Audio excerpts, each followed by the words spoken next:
kissing on everyone. You'll be mine, mine.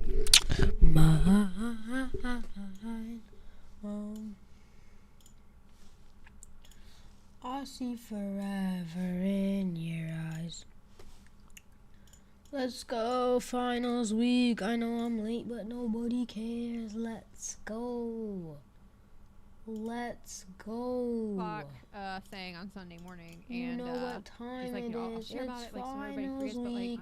this is like their Yes, first performance, like outward, and it's gonna be on the morning news. It was and, my very first performance with the band. and she had told me before, stupid clock, and she had told me before, she's like, oh my god, you have to meet Erin, you'll love her. Yeah. And thank you for the follows, your miraculous friend and torch seer. Welcome in. Thank you. Yeah, it was like stupid o'clock in the morning on Sunday. Set an alarm, and I watched it, and I didn't even know Jen yet. I watched it, and it came on the TV, and I'm like,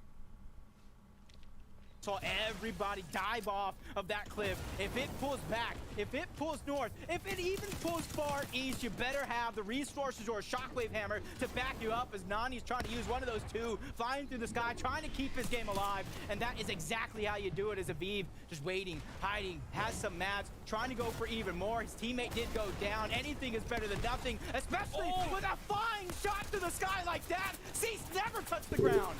Aviv cleaning up Cease in the sky as Quanti and Scare still on the low ground, still holding it down. You see them bush play, using Bush Warrior, super smart. Also though, my gosh, TK and Pledge from the 6th zone to the 8th zone still have height. Oh shoot, man! Rex, I didn't know you were.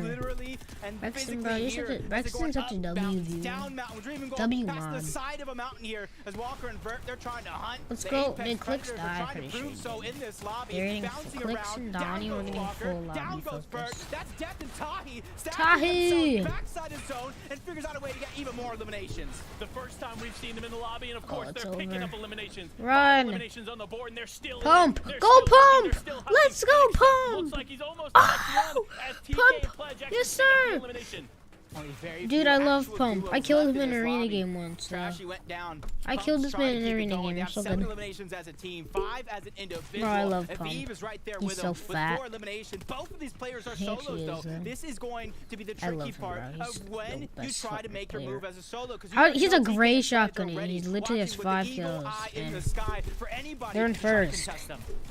Can anybody contest him? He's controller too. But can anybody do it? Pump as a solo player, probably not going to be able to do it, despite having the hammer. Probably not going to do it. He is going to do it.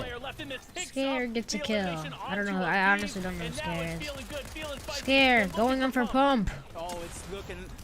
Pump dead. Scare dead. Kills Tahi but doesn't get his finish. Pledge TK. Oh! He gets the knock on the 1v1 Death. with everything on the line. Tahi and Death are a team, but Tahi's dead. It's TK versus. Oh, it's over. Yeah. TK kills Death. I don't know what Death and Tahi were doing for so long, but it doesn't matter what I know because they executed to near perfection, almost stealing away that game. But Pledge and TK, give you props. I question it. Was 6 zone too early. They played each and every one of those holding high ground and outlasting the lobby. I don't know about you, Jacob. I'm bothering First game when I get back done. to the hotel because there's so much that is left to be answered. In your long How stream, did they hold guys. tight from In the your 6th long zone? stream. How were they able to get so many eliminations along the way? And of course, how was TK able to finish up with that final shot? Look You at know Pledge. Pledge is excited. You know we're excited. And this is only game number 1. Yes, sir, Pledge. Yes, sir, Pledge. Get hype, even though you almost sold. Yo. Get hype, even though you literally were 2 seconds away from selling. They would have lost that. You would have got dropped so fast. Hey, listen, well, I want to hold on to it So, with you here, so Jacob. fast. We got 2 incredible analysts and, of course, Zeke to break it all down for you at home. That was almost Wow, bad. you heard what he said right there, I right? guess, and of course Zeke. All right, Panda, watch your back, friend. I won't forget. But I kind of talked about it at the start of the show, things being a little chaotic, and Game 1 decided, yeah, let's go ahead and be as chaotic as can be. But a big shout out here, Pledge and TK, game number 1. They're looking to set the tone for the day. You know what, I love it, right? Because this game right here was very, very comparable to how a lot of EU games kind of played it, right? Queasy and Vino get a lot of respect on the high ground, and right now over on NA East, there's no real respect towards a specific team. I feel like everybody just respects high ground as a whole. So if you're able to actually get up there that first moving zone, you kind of just have been able to just ride it out through all these weekly finals, and now showcasing that same thing here in grand finals. Listen, if you want to win some of these games, I say just go for that first moving zone, and everybody will respect you, just like they did Pledge and TK. Yeah, you can see, I don't think a single team tried to steal it away from them, all the way from zone 6 right there. But what I love from TK and Pledge is the awareness that they have of where everyone else is on the map. And you saw that little cheeky corner that he did in the final, like 2 or 3 eliminations, just the corner. But that's how aware he is. And then, of course, dropping down to the low, grabbing that final elimination. 6 elims, 1 VR, that's a pretty good start. Yeah, absolutely.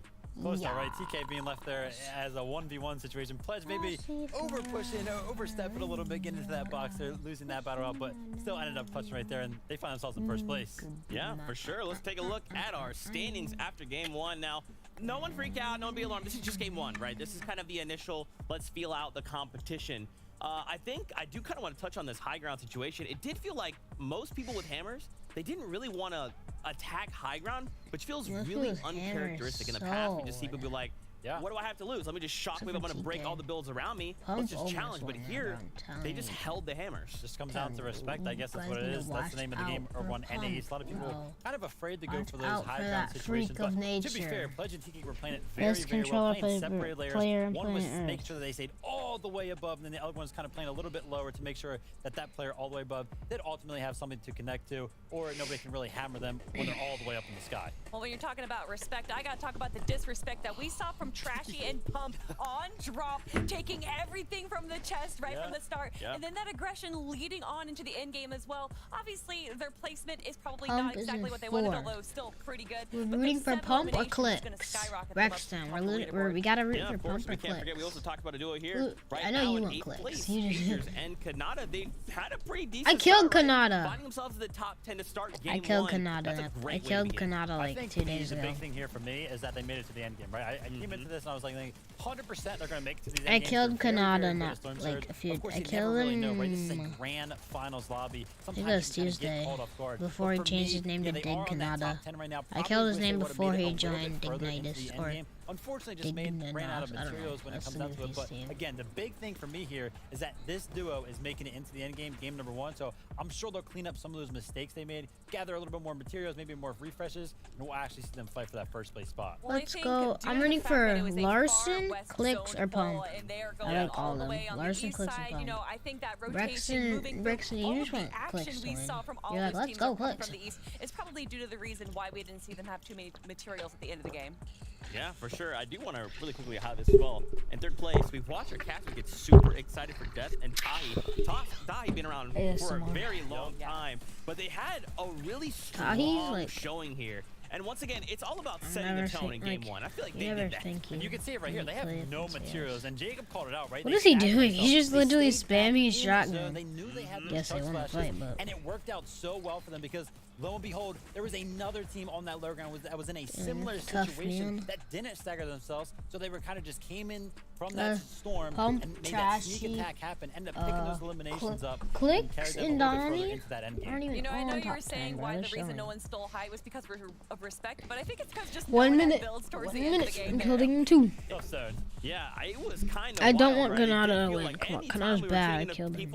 Even through the mid game, there was duos that were in shambles positions. I'm thinking back to like Clicks and Donnie. Right at one point, we looked and we're like, what is going on? They've got nothing. Nothing, absolutely nothing as far as weapons goes. And then I look to my notes, and then I look back, and Clicks has everything in the matter of a second. You know, shout out to them. They're really trying to make something happen. And then, unfortunate for Peterbot and Booga, right? Favorites coming into this. Oh, I forgot Booga. Peterbot and Booga. Maybe making a little bit of a mistake, over peaking, getting taken down. The reboot did come in, but then Peterbot was just taken out of the sky and ultimately, you know, went ahead and lost that out. So we'll have to see if they. What did you just say? Yeah, with how strong. Peterbot is taking out the sky. Sure, now, of course, this is all the chaos happening. Can NA East look to focus that just a little bit to try and climb those standings? It's time to find out, because guess what? Game number 2 is here. It is ready for us. So let's jump right in.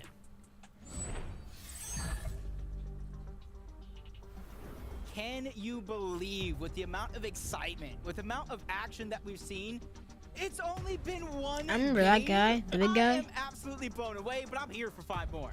Hey, listen, There's only that 6? Why does it game only had play us on the 6? edge of our seat, and Why if can't they play these 10? next 5 games are anything like that, honestly, we're about to have a great day because game number 2 is almost here, Jacob. And I gotta say to start this off, right? Bugha Peterbot, go down pretty early in the mid game. This is not what we were anticipating. I know it's not what you at home were anticipating either. Will they be able to turn it Peterbot and around? Bugha suck, Well, bro. it's time to find out. What are here, they even Jacob, as doing? Game 2 is underway. Yep, game 2 is about to begin. You see the bus path from north all the way to south. Like, they're both just, Starts like, on the eastern crazy. end, ends on the western. They don't know. I don't feel Possibly like they don't see a have, few like, they don't different know how to put off-spawn together. They're just, battles like, that we didn't in, like, necessarily cash get to ups see now, they can before, just key everybody and especially kill some them of all. those That's that not how come out this to be is, because 50-50 these guys are, right like, out of the pro. gate. But for Sphinx others, and you can Shadow. kind of see I don't know uncontested, Shadows. which grants a Oh, yeah, huge dude, Shadow played with opportunity for them Walker to loot that up, one time. mat up, and you combined if they pull zone as well, set themselves up for a game that they absolutely need. It's only game number 2. Chaos so Gaming, anything is up I for want him grabs, to just win. like this one. We've seen Chaos Gaming I and know Time him, 1X like, against Ocus me and and him Noxy have- before. Let's see it Like, I again. have him on my friends list. Please Quick win fight this. here to start. Immediately, Kill Chaos Ocus. gets a nice, Watch out behind you. a nice Behind little, you! No, he SMG doesn't in know. hand and goes directly towards Ocus, but actually decided to get more Why not? material. Smart play, in my opinion. Yeah, And getting while- materials quick is Bro. going to be a huge important thing for a lot of these players because Who's how he quick playing this fight with? actually is. Can't see. I mean, look, you can run in there and hope for the best and hope that you win the engagement. Ocus but in and reality, at that Noxy, point, kill you're making them. it a 50-50, and those odds are not always They're in running. your favor, so you really need to be careful Spending how you handle time. those early game fights. But a team that is Yoxie. taking advantage of the early game fights, it's Aoxy and Swirl yet again finding Spade early. Yep, these early game knocks Chimp. on these Shit. such consistent players is really forcing them to have big games later on in the tournament. For Yoxie and Swirl, it's about starting yourself off right. Even though they only have 12 points so far, you got to imagine what the confidence does, not having to worry about storm surge. but Oh, no, Chimp Chimp's is 2v1 tagging Z. up Choose and 2v1 shielding this. two different players. He and has now you see way him on the more offensive, health, and he has to be and careful and pick and choose his I honestly movement think and he his wins rotation this. carefully of how he wants to finish this fight because he is just a solo.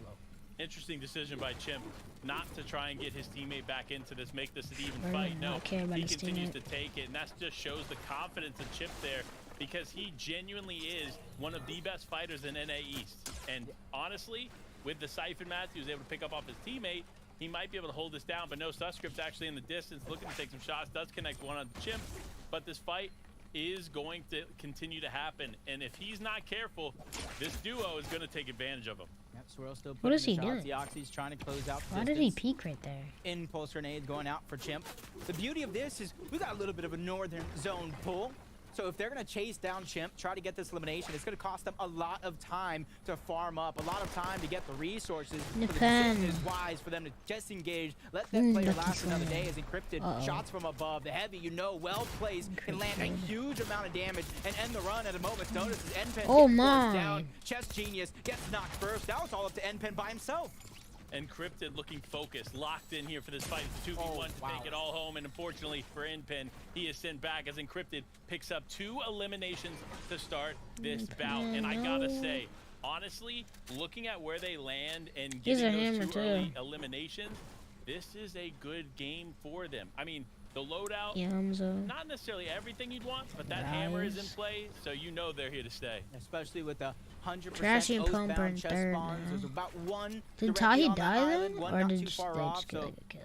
having a little bit of a pool when it comes to open that chest. Dukes. You can see the hammer Who's on Duke- one as the who is Yamzo and Dukes Rise playing take the high with? ground against Masterclass and Dukes. Who is are getting Masterclass? stuffed Like, I down to think the I've lower heard of portion him, like- of this position as Yamzo and Rise, experts in their own mind. They know how valuable holding on to height is in this situation, and you can already see Yamzo and Rise splitting up for just a moment. Dukes Rise moving 411. around the different portions of this high ground to make sure that the players don't know he's a solo.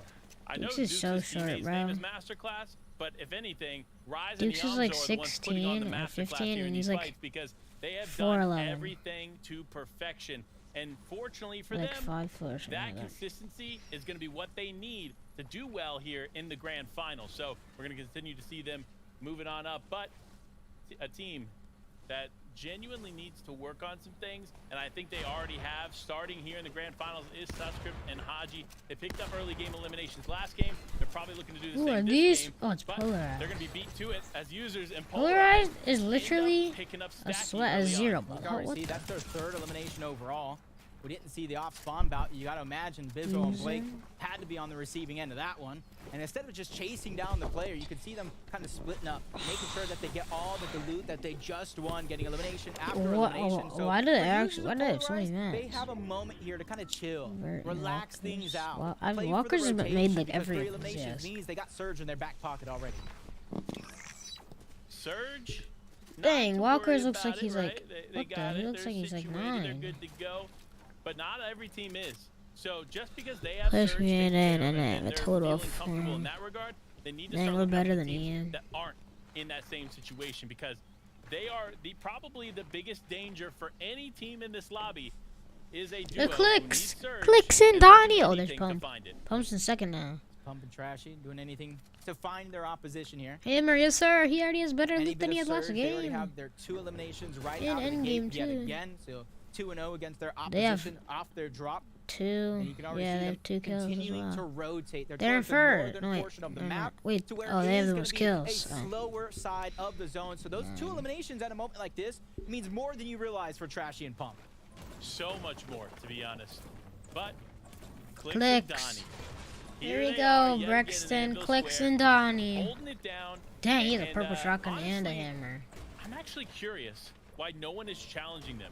They have probably the most advantageous spot here, and they seem to not have to take on any kind of adversity to maintain this placement. So, interesting enough, Clicks and Donnie, probably going to be a different story in day 2 if I had to guess, because there's no way they can continue to walk away with that for free. I'll just go ahead and continue to just wonder about their Storm Surge, though. They're already making some huge adaptations here. In game number 2, just like Hound and Aiden, you see them building as high as they can possibly go while staying safe off the edge of that cliff. We saw them go down because of Storm Surge in a finals lobby. This stack, getting Oh, that this will all have surge is much hammers. easier said than actually done, and that's why you see Legend them continuously TK building up in the higher and lead higher, because getting of some their extra last bit game of win. resources to heal up so they can Facts. actually trade off the shots and get the damage that they need, as Pamso and Fatch contested over here towards Frenzy Let's Field do against it. Dub and Accept. And you can already see he's not wanting to let their opponents heal off of that, and that's why Pamso is just immediately just taking out the shield keg altogether. This team is hungry. Pamstu. Pamstu and Fatch, like we Pamstu. talked Oh, about before, they Pamstu. have a chip on their shoulder. They're hungry for that championship, and Accept they and want to take Dubs. it. With this potentially being their last season together, it really means everything to them to walk away with it. But they're not going to walk away with it with exchanges like that, as Accept walks away a little bit more advantageous as Fatch now on the back foot, just trying to heal up. Pamsu holding the wall from the other side now. They are realizing that there is a different angle they can get to Fatch, so they might take it, but Pamsu still holding that wall on the inside. Except no, going to go to their back, and he needs to hold on for dear life as now Fatch is building out. Except almost getting boxed there. Oh, Takes a huge amount don't of give damage him from peace. Pamsu as this fight continues on.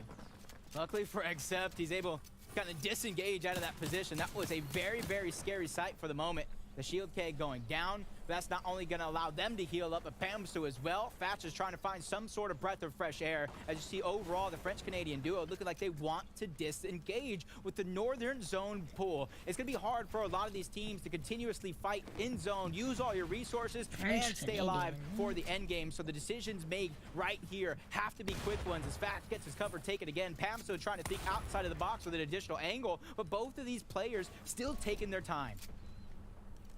Sometimes taking your time is all that matters, but they have a straight shot into zone, so they can take a little bit of damage, hang out for a little bit of time, and then make it work. But Tahi and Death making it work, doing big things here from their position. This is what you love to see, a nice little surge tag there, off into the distance to keep this game alive.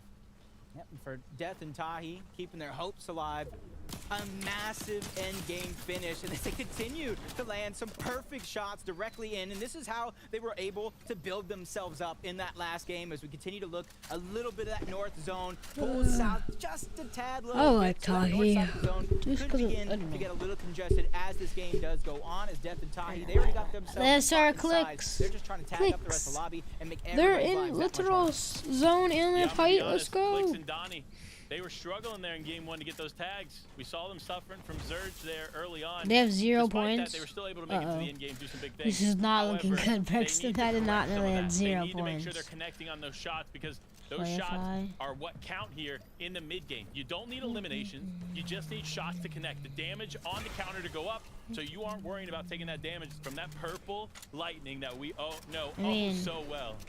Uncontested off the bot. In Sphinx in now Surge under siege Week. against Crazy and Playify, but a Oh. huge defensive shot is going to black Playify down. That gives Crazy GG an opportunity for a 1v1 scenario, but Sphinx realizing I don't have mats, Surge I don't have Week, resources. teams This with 0 opportunity, my points have chances of won winning are next going game. right out the window, especially if they want to get Never know, aggressive again. Clicks is They're able crazy to dodge that first sometimes. shot. Bait and switches in. Crazy and Playify finish that one off just in time. That's a huge feat and a huge victory for them. If they only would have known he was there a little bit sooner, as Taco has some strategies to spot out your opponents a little bit sooner. That's right, Jacob, and it's actually going to be Iamzo utilizing the Falcon Scout to get a great pinpoint idea of exactly where the duo underneath him is pressuring from at the slap and go. Did But Dukes it's a die bit of a for tight this? situation given the fact that this Falcon Scout is letting him know that he's got Dukes and Reason Masterclass directly underneath him, but there's another duo off in the distance that Iamzo can recognize is also applying some pressure, so their positioning could be a little bit rough. Thank you, Taco, for scouting Booga, out the dig Rebels and Booga, analytics he for our people joined. at home.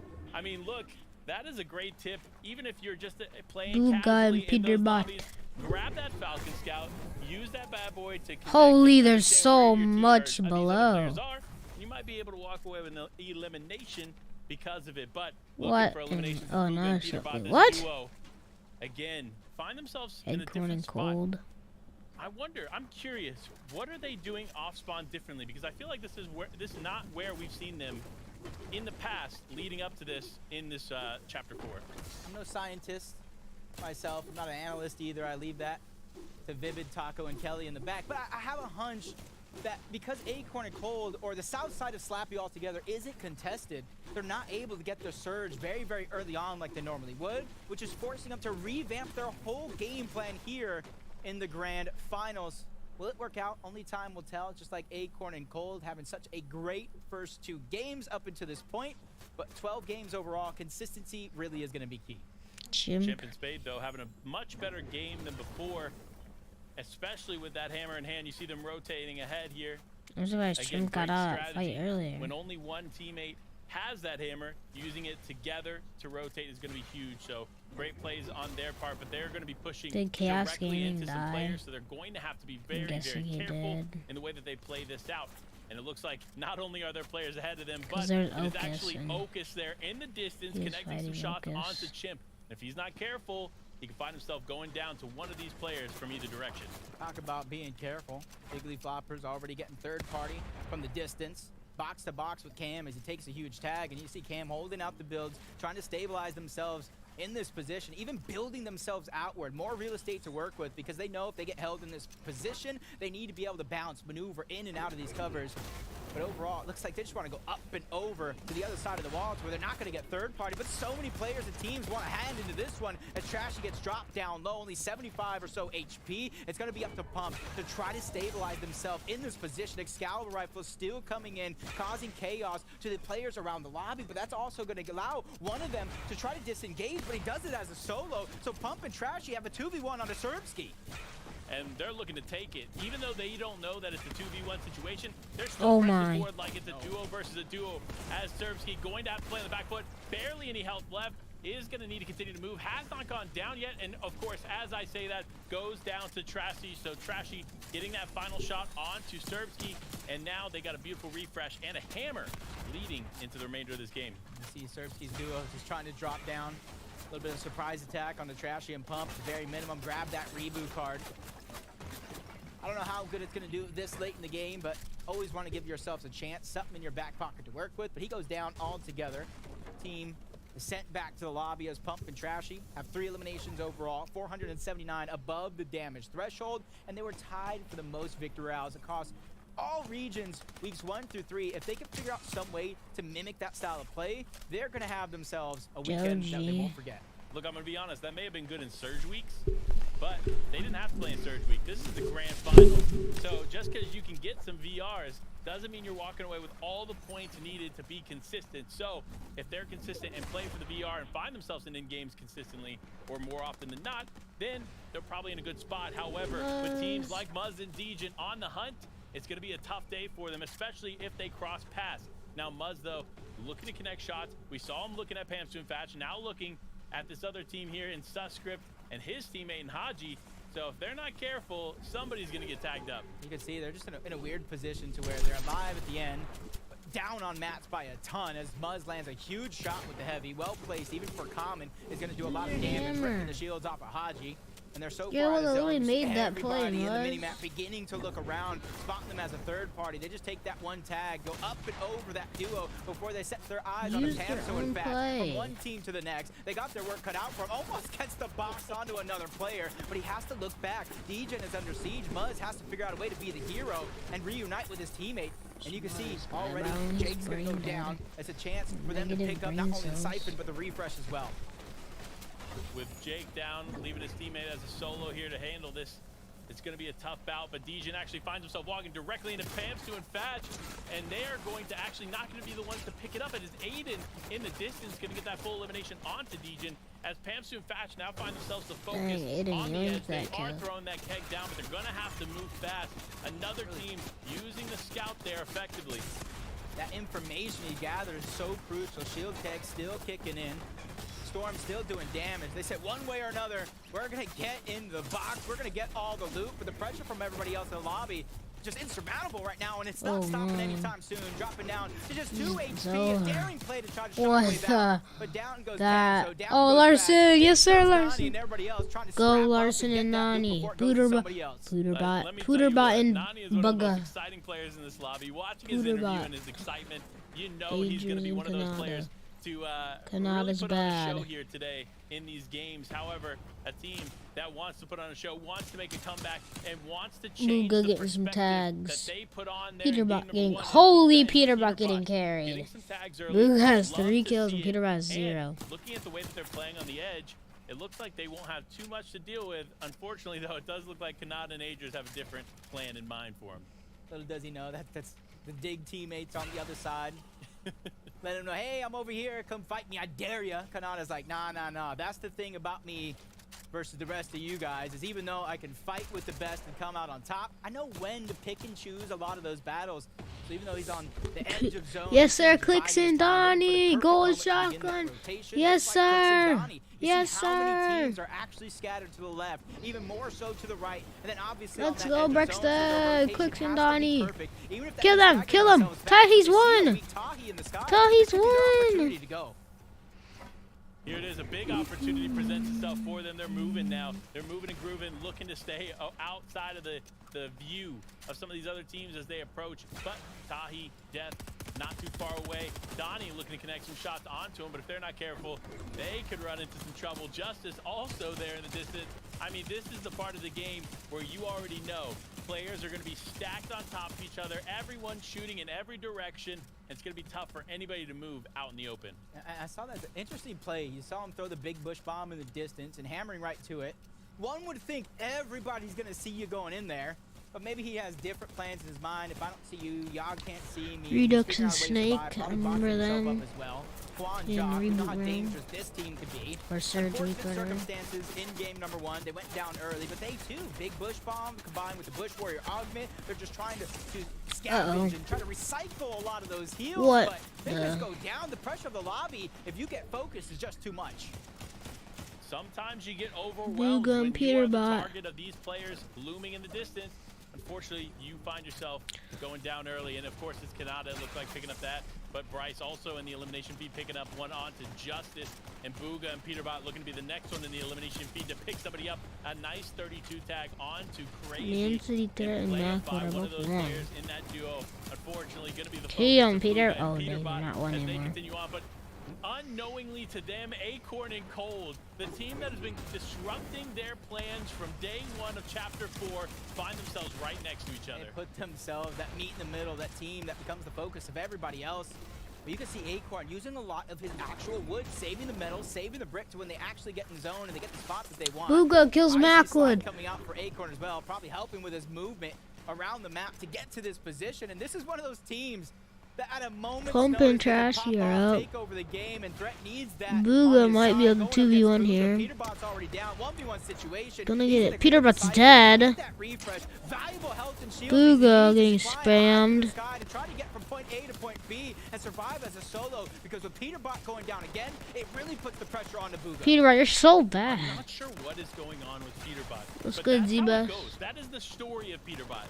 He can either be the solo player with 12 eliminations, or he finds himself going down first in the duo. And this is the last thing Booga Clicks needs to dead. do here in a situation like this, because you know No. he's a solo player. While he can handle the stress, it's not something he wants to deal with, especially. Tahi going into the takes game. down Clicks. Looking, the roller and Donnie's Jackson, still alive though. fifth zone, going into sixth, moving zone. Wait, is Donnie alive We actually? saw last game, Pledge and I TK would did guess more he than enough is. to not only hold on No, to that Pump high takes down ground, Donnie. but get that victory royale at the end Clicks of the game. and Donnie The roller and Jackson, You dead. better hope they have a hammer, because right now holding on to that high ground is going to be a true mission if they do not. So much still Hey, to Quasi. unfold here. Nani and Larson on the low. Oh man, this is gonna be a tough rotate there for Braids and Co. Larson Looking is at the way like that this is low, situated very by low health. themselves. Even though This are is ahead grand of zone, finals, and guys. they Grand even have, FNCS a little thing finals. called forecast Well, on major one. There's they like are going 3 to be in majors. trouble because teams are starting to rotate in their direction, and all it takes is one team to slip And into then your they're box going to, and like, cause some Africa. disruption for you in this game. And there's so They're many going different somewhere for an elevation changes, invitational. especially on this north side of the map. You have to be careful. Kanata and Age is putting the pressure on the Snake. Big bush bomb coming out, trying to at least cloud his position. Oh! A huge flank. Ager's Pump, trying to survive. Trashy. Aegis gets himself out. Kanata soon to Kanata follow. gets They himself have out just too. escaped a That was nightmare right scary before for our very them. eyes before reuniting on the front side of zone. Not only gave them Mason survival, Aim, but he's get themselves alive. that sweet spot towards the Mason front. Aim in Barely grand getting finals away, in 5th but place. still in it, that's all that matters. As Revive, it accidentally falls there from the high ground, leaving Reciprocal up on height by himself there for a Booga, moment. Booga's still 11 in health. and it looks like they're 0 gonna get match. Hero Augment actually gonna play They huge don't know he's for under Booga them. as he's gonna take some minis, but this team Never mind, they realizes definitely there do, it and is. he's dead. Nani and Larson go Larson, pick up Booga, and that's a huge Larson and elimination for Nani them. They taking got to down that box. Booga. Which way did he go? Which way Walkers did he take go, down Larson? Tahi. He went Braids up, gonna and they take down found him Death. rather quickly. Nani's 2-0 jumping in. Larson. Dead! Down goes Nani. Cold This is kills not a good Nani. look, Larson but kills Larson is up for Acorn. the Trashy challenge. gonna get You a can kill on the see he does have a swirl. shockwave hammer. He has some minis to Larson make sure he has and at least Nani enough shield to scrape fighting himself it out. through Well, this Larson's chaotic gonna kill ending. Acorn. Cold's So gonna much kill so left in Nani. this game as Kanata and Agers are holding it down. One of the probably the only powerhouse duo left together here, as Cold left as a solo player, going to try to hold it down without Walkers Acorn. and Vert. Walkers, though, in it with Vert. Crazy This is another duo dead that can easily to walk Aviv. away with the win if they play this correctly as they push to the front of zone. It's going to be a huge opportunity for Walker and Burt to find Reciprocal on height with revised. Plenty of resources, so they need some sort of refresh, some mats to work with. They spot a couple players going down. They're going to get Aiden gonna get a double kill. Mason gonna take down Braids. He doesn't have HP, but Verb with a shockwave hammer to save the day yet again. These are the Vert gonna kill Cold. Championship material. The team chemistry Acorn off the is charts as Vert's Larson gonna go staying down. in it, but Pump Trash picks up gonna get a huge kill. elimination there with Trashy, Acorn's but not Revive, alive anymore. I Reciprocal thought he was. still holds it Trash down from the high and ground. Pump. Walkers My down favorites in are it. alive right Taking a now. lot of damage there too, so this game continues Walker's to gonna change go in front of down our in eyes. zone. Just trying to scratch up the siphon mats. Anything is better than nothing. 'Cause everybody is not This on is that ultimate low wild. ground because they know they have to go up to different elevations. This is going to be a huge moment for players like Bryce and Chubbs. Plenty of mats to work with. Going to the Bryce front side of and zone, Chubbs. and they have that rock right in front of them to Chilling, reform as Kanata well. and Both of them Agers getting powerhouse duo. spammed. Kanata One and pump Agers on are Mason safe, Aim. and they find Mason slipping. Huge elimination and refresh to keep themselves Glaze alive. gonna kill Trashy. This is Kanata and Pump Agers kills as they challenge for Glaze. height. Going up here, Kanata could Pump potentially still hold the lead. alive. He's Solos gonna for find him, but no, the solo. hammer play comes out. Pump solo just like last game. I actually gonna go down to revive. Kanata's gonna go down. Kanata goes down to reciprocal. Trying to hold on to the high ground. It didn't Kanata's work gonna out kill for him in the kill in episode that I zone though. watched. Adri's gonna This is a go chance down for as a new well. season. This is a chance To for new Aviv. life, and this is their Bryce chance. and Now it's a Chubbs. solo. This is Angels, Kanata are no longer there. Pump is a Pump solo as well. solo. So many players living In on first just right scraps, now. unable to really He find has that perfect soloed moment both to strike. games. I mean, You're look, spraying they're trying to get this down. moment, they're trying to make this moment, but Pump still is a solo Revised player, on and he's height. something revised on the height, still losing his teammate. Revive staring at Pump. Pump gonna hit it for a lot. Pump no match, gonna hammer straight up, needs a kill, and he's gonna go down in midair to Aviv.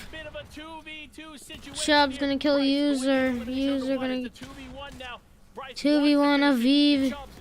And, oh, Chubbs and Bryce and Aviv. Aviv goes down. Chubbs and Bryce win. I'm not gonna say I told you so, but the moment they shockwave to the front side of zone, you saw all the destruction that laid below them. They realized that was theirs for the taking, and they snatched it away. That is a perfect opportunity to build the confidence going into the next couple of games. Wowzers. You know, as SPG would say, you build yourself the win material, everything you need to do to walk away with the VR. That but I don't was know that's what they wild. did, but they surely walked away with it in the last few moments. It seemed like they were planning to play low ground. They were going to challenge to do what they could, and unfortunately for the other team, they weren't able to hold on long enough to challenge them as Chubbs and Bryce walking away, taking out Aviv in the final moment. Yep, we got separated. The shockwave hammers causing all that Game chaos, 2 goes to making Chubbs User and go down Bryce. outside of zone and making that 2v1 look easy against Aviv. But we also saw so many of our top competitors Uh-oh, go down early Braxton. yet Clicks and Donnie Look, are not with doing everybody well. going down, we have to get a better breakdown from our analyst in Zeke. Break it down, fam. Panda, why is it and Zeke? This is the second time. We're gonna have words after this. Okay, we're gonna have words. We're gonna have words. my gosh. I'll come over there. Wow. Second game. This is kind of what I talked about from last game. Was a lot of players were looking to hold on. Braxton, to the bro, you better They really go wanna challenge. text This time in Clicks Ace Movie, everyone's to like, step Yo, it you up. got a hammer? Now's the time. Everybody go up. Let's fight for it. Clicks is Oh, I love this. selling There's actually so so many bad. story developments going through this game, but I mean the big one obviously being Chubbs and Bryce being an opportunistic duo. There we go, I found it. When it comes to that endgame, right, there was so much chaos going on, and they were just one of those duos that was able to find themselves very, very healthy, stay alive on the low ground, and just kind of wait for all of these other duos to take each other out. And at the end of it, you can just see, Clicks oh, is look, we're in selling a 2v1 so situation. bad. Let's just go ahead, hammer out, and we'll take the fight together. I think that's due to their positioning on the low ground. They always were able to find a way to be able to stay on the edge, still have some heals, so if they did take a little bit of that storm damage, they were going to be fine, and then grabbing those eliminations as well. It was only 5 eliminations, but paired with the victory royale, they're in a good spot. Yeah, that's right. We'll take a look at our standings to see how things go. So remember, these little numbers on the left, they tell us how much a duo goes up or down a leaderboard. Aviv, though, I feel like, I like to use this kind of analogy, it's like the damage is done, right? Making it into the top 2, he didn't get the victory royale, but he made top 2. Those valuable placement points have now shot him and his duo up in that second place spot. Yeah, 100%. Very good game from them. Not easy to get second place, especially in this lobby. But talk about adjustments, right? Kanata and Agers, a very similar zone to that last game, Kelly, right? Pulling all the way to the west, and we mentioned it. They didn't have many materials in game number 1 when they made it over to that zone. But again, this west pulling zone faced with a very similar situation all the way from faulty splits. And as you can see here, doing way better on materials, so immediately capitalizing on their mistakes, right? Kind of fixing them coming into game number 2. And one thing that I like, it didn't work out for them, but one thing that I like that this duo did is as soon as they got this refresh here off of Mason, they instantly went for high ground. Of course, Revised and Reciprocal just played it so well, ended up trading 1 for 2 here. But again, that's what I want to see out of Kanata and Agers. Be confident and go for those high No, ground dude, we plays. don't And I want think that Kanata the second height Agers. really No. helped them out right there because they're able to position. If Pumping there were first, an let's opportunity to take go. height, then they were in that exact position Let's that they go, needed to be. pump. Unfortunately, like you said, it didn't Let's work go, out against pump. Revised, but Woo, clearly they're in a pump. better spot than they were in last game, Pump jumping up is 3 so placement points, good. now sitting in 5th place. But man, Trashy and Pump, Oh, yeah. I know that it's Oh, due yeah. to like their early game and how well that's working out for them, but to be able to convert that into such an incredible late game as well, also being aggressive, also staying on second height right there, again, knowing exactly where their opponents are going to be. Yep. It's incredible. Listen, that early game, though, right, they're kind of playing with fire. There's no way they're going to be able to make it out of that early game every single time, but the games that they are, right, it's proving to work out very, very well for them. That early Storm Surge, they can kind of just make those rotations very, very easy, make sure they have all the materials that they need, and then their end game presence is just second to none right now. They're making sure that the whole lobby knows that they are there. And you can see right here, Yes, sir. Pumping Trashy, pump soloing every game. Recognizing, hey, listen, my hammer can kind of take you out, and he goes for it. Almost finds the elimination. Doesn't work out, but great effort. In another universe, Trashy's left alive there, right? And then we get to see a true 2v2v2. And I think in that case, they would have walked away with it, right? We do want to highlight here just a moment the top 20 duos. Now, once again, this is just game number 2. We still have 4 more today and another 6 tomorrow. Right now, after, like, look at 15th place, right? Getting to jump up 34 places. You just need one good game to jumpstart you here in Grand Finals. And we're seeing some struggles actually out of Slappy Shores from both teams. We do have Acorn and Cold doing the better of the two. Right now placed in 14th place. Big game for them right there as well. And honestly, looking at this position right here, I was looking at them, I was like, oh, listen, they're going to win this game, right? I mean, materials are there, but then unfortunately, Acorn just goes down on the backside of zone. So Cold's kind of left in a position here to do it as a solo. And Cold, he's cold when it comes to these clutch situations. So, I mean, even still, I was like, listen, they're going to do great. And still get some points together, plus 7 points, put them in 14th, striking distance. Still 10 more games to play. And real quick, I do want to mention the person that we talked to earlier on the show, Nani and Larson. Although they haven't broken into our top 10, you are definitely seeing the coaching come in clutch for them. They just need to be able to transition that into the end game. Yeah, for sure. And we even saw there, TK Pledge, the winners from game 1. They actually got moved down, right? So the caliber here in these lobbies are absolutely insane. These are some of the very best of the best that NA East has to offer. And I feel like for so many of these duos, they have a lot to prove. Oh, without a doubt. And they do still have 10 more games to prove themselves. So there's still a lot of time to be able to mix things up. Coming into game number 3, one thing that I want to see mixed up, the zone, right? We've had 2 West zones so far. Big struggles for, like I mentioned, those Slappy Shore teams. I want to see Peterbot and Bugha maybe pull directly east zone, right? So that way we can see them in the end game and hopefully pop off and get that VR. I'm telling you, man, there's so much here that could go, right? And with 10 games, we will see it all. But I know what you guys want to see. It's more games. Game number 3 here from the FNCS Grand Final starts right now.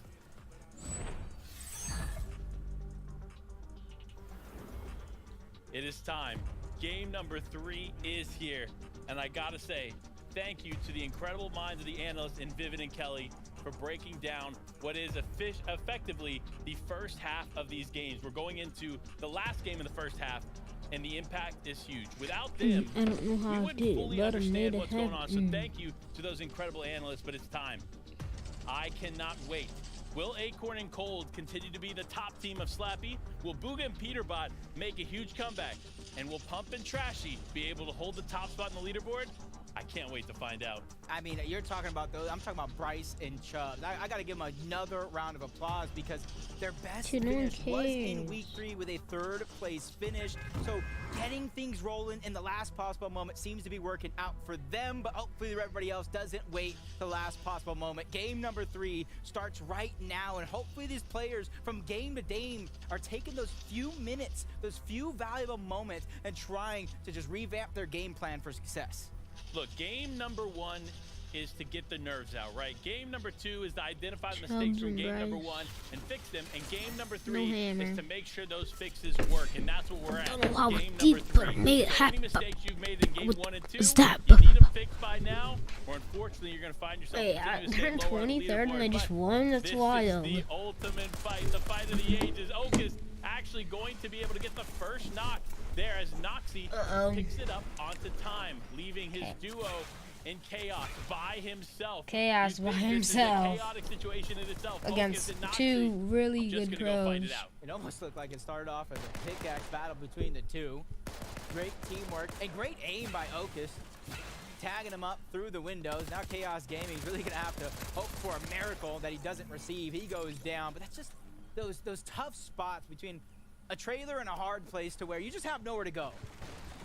Yeah, unfortunate. Honestly, Chaos is the most underrated player probably playing in this, but for a team like Trashy and Pump, they don't care if they're contested because they're going to land the bigger shot and they're going to get the eliminations to continue on.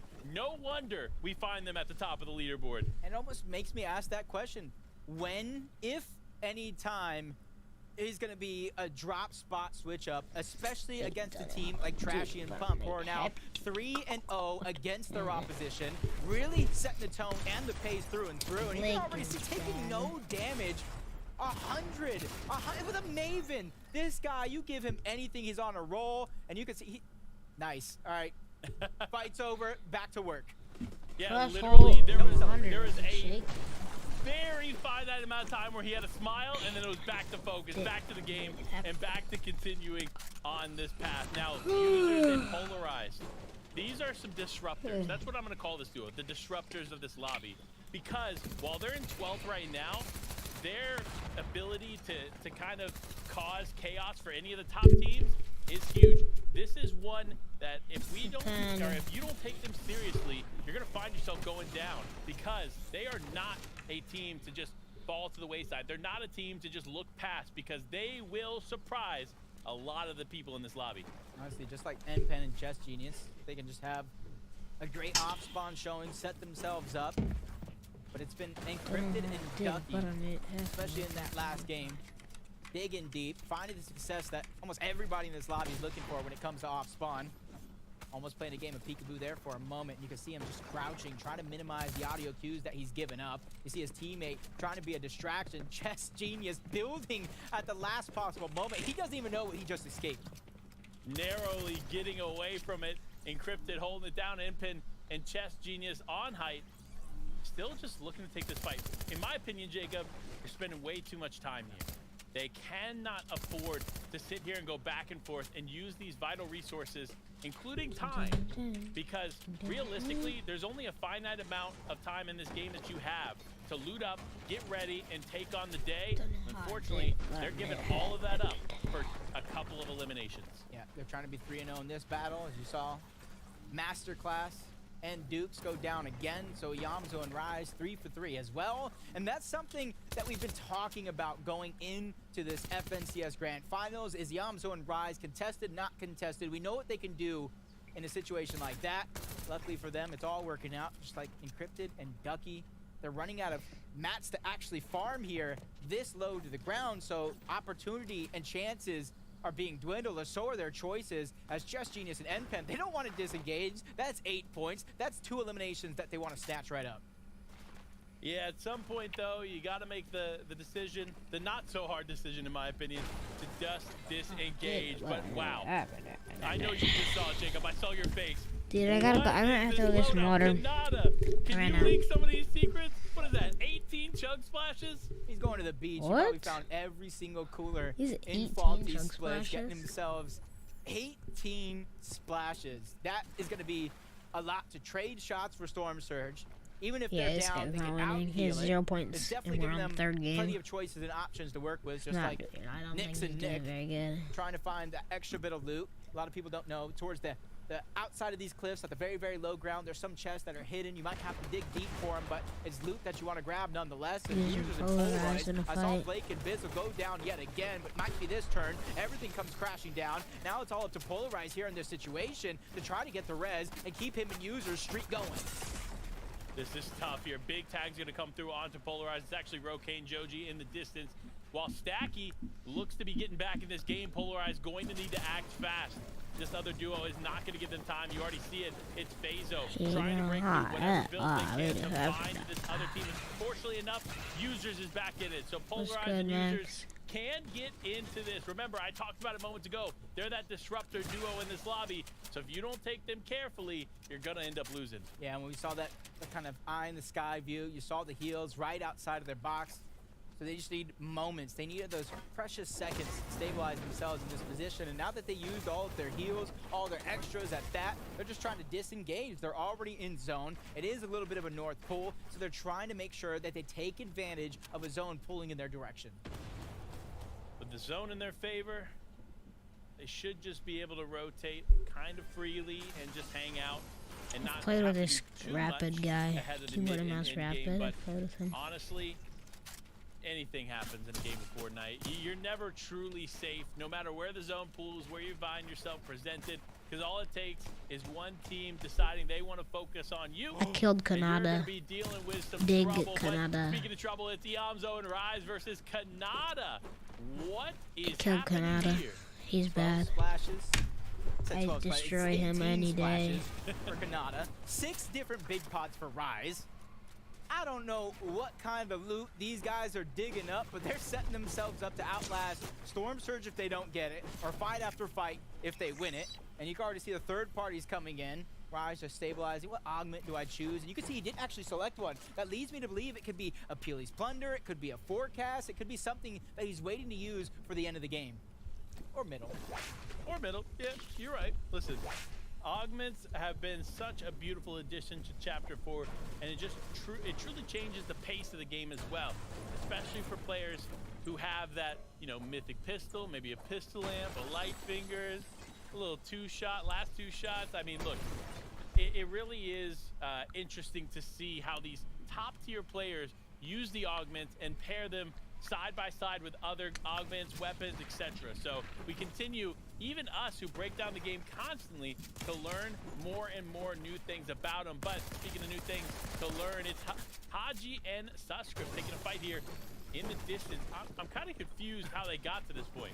I'm so confused why everybody decided to throw a party on the southern portion of the map. It's like Party Island down here for some of these teams. You see the Jelly Angler coming out as well. So Chess Genius and Npen can kind of outlast, as Hadji has only 2 splashes to his name. The longer everybody stays, the more dangerous and hard it's going to be. And that's why you see them try to take those additional angles. Suscript is willing to take the chance, and the chance works out. He's able to get the knock on the one, goes back to back as he takes out Npen as well. But now, with their position given up, they have to figure out what is their rotation going to be. Another team right around the corner there. I mean, Jacob, I don't know what's happening. I really don't. But look, another team that I do want to focus on, Jackson and D-Roller. Not in Storm, not third parties, and set up for success on the hill here. Interesting enough, right outside of the Citadel. Does that mean, is there a Donnie and Clicks looming close by? I got to imagine. Where? Either that or they stayed back towards Anvil Square to get the Storm Surge Where's that they Clicks lacked and in game Donnie? number I'm 1. rooting for them to win. Don't know too much about game number 2 and their Storm Surge journeys, but I know everybody is realizing how tough it is in these lobbies. You see Jackson and D-Roller have the lay of the land, but their options are limited. And you can see them even shooting like Scalpers off in the distance, grabbing at straws just to get the damage. Peterbot and Booga. Peterbot, why aren't you cheating Throughout in this those first 2 games, FNCS? they left a ton on the table and a lot to be sought after, especially with how big of a name they actually are. We talked about Booga getting signed to Dignitas, Peterbot emerging as one of the best players in all of Fort. Now I say one of because there's arguments on every region. Hey, what? So you got to imagine with their backs up against the wall in these upcoming games, if they don't like their spot on the leaderboard, they're going to have to do something. Peterbot, bro. Oh, I mean, Clicks look, on he height. has What the? Levin, He's going to say Tayson. You ask us, we're going to say Booga. Levin would say Vino. Why Vino is best in the world Peterbot right now? not cheating GOAT in this one? conversation, He Tayson. I missed bet his you if you shots. ask. The last But one he didn't. now, speaking of another GOAT, Clicks, the man of many talents, whether he's on top as a content creator or the incredible pro player that we see here today, this man does everything well. Yep, and I like their usage of Bush Warrior combined with a big Bush Bomb. Allow them to trade tags for free while holding on to a lot of their heals and resources. And from Victory Royale in game number 2 for Chubbs and Bryce, they gotta figure out how to mimic it. And you can see game 2 was Bryce's first ever VR in an FNCS finals. They have some of the least experience out of everybody else in the lobby, which makes what they did in that last game that much more impressive. As long as they can continue with their foot on the gas and don't get gassed out over the next 12 games, I can see themselves in the top 10. Serbski. Easily. I think that's kind of a no-brainer at this point. Dark Horse? Dark Horse, definitely. Now, Rapid, Serbski. Interestingly enough, this duo has done well, but they've done well off camera, right? Every time we seem to turn to them, they're taking some kind of fight that realistically isn't going in their favor, but when they're not on camera, they're finding success. So I'm interested to see how this team is playing so well together. But you saw where they were going in the direction that they were heading. Up and Trashy, right there up ahead. So they need to be super careful. But a team that doesn't need to be as careful, as there's only a few teams in the distance, is Users and Polarized. our disruptors. I will not stop saying it.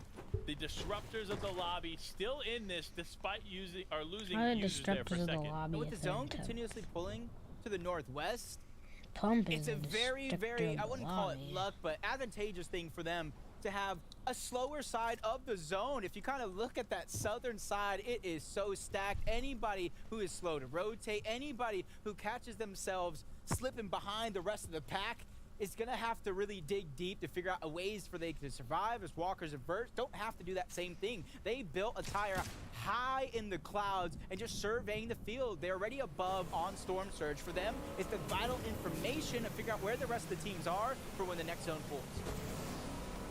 When the next zone pulls, I think it's going to continue to pull west here as you see it completely over the water. But Flo and Nazin don't care. They're still in the storm. It doesn't matter if that zone continues to pull away from them because they're going to go straight up ahead against Cold and Acorn. Unfortunately, going to go down, but a huge pickup here for Cold and Acorn. Remember, they were just outside of the top 10, meaning that so far in this competition, they're not repeating some of the issues that they had in those first 3 weeks of qualifiers. So exciting to see them still in this game, and I hope this trend continues. You probably have one of the most skilled players that doesn't get nervous in Cold. Probably seen more clutches out of him in the past year than almost anybody else.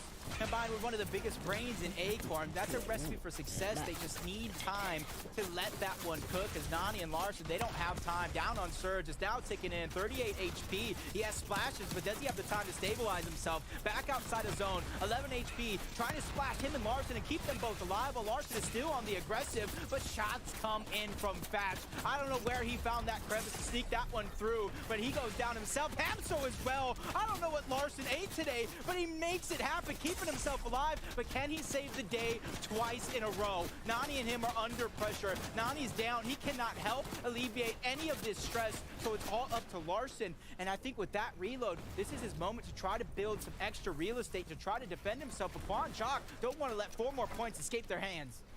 And you see Larson immediately disengaging here, going to use the metal to completely break out. And Jack and Qua just going for the refresh. They realize that, you know what?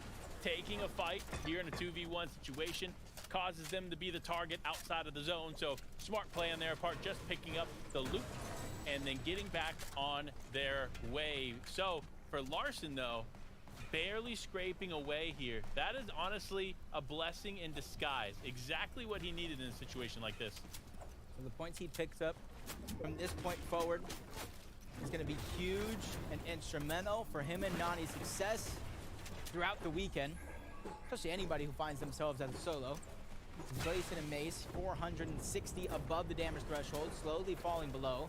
And you can see them, not very many resources on them, so they're trying to go into another team's tunnel and try to recycle as much of the resources as possible. And Panda, what have we been doing through 3 games? We haven't even mentioned Miro and Ed once. This is surprising. With 48 points, they're a team that can pop off at any moment. Not one time have we talked about it, but they still find themselves in the top 20.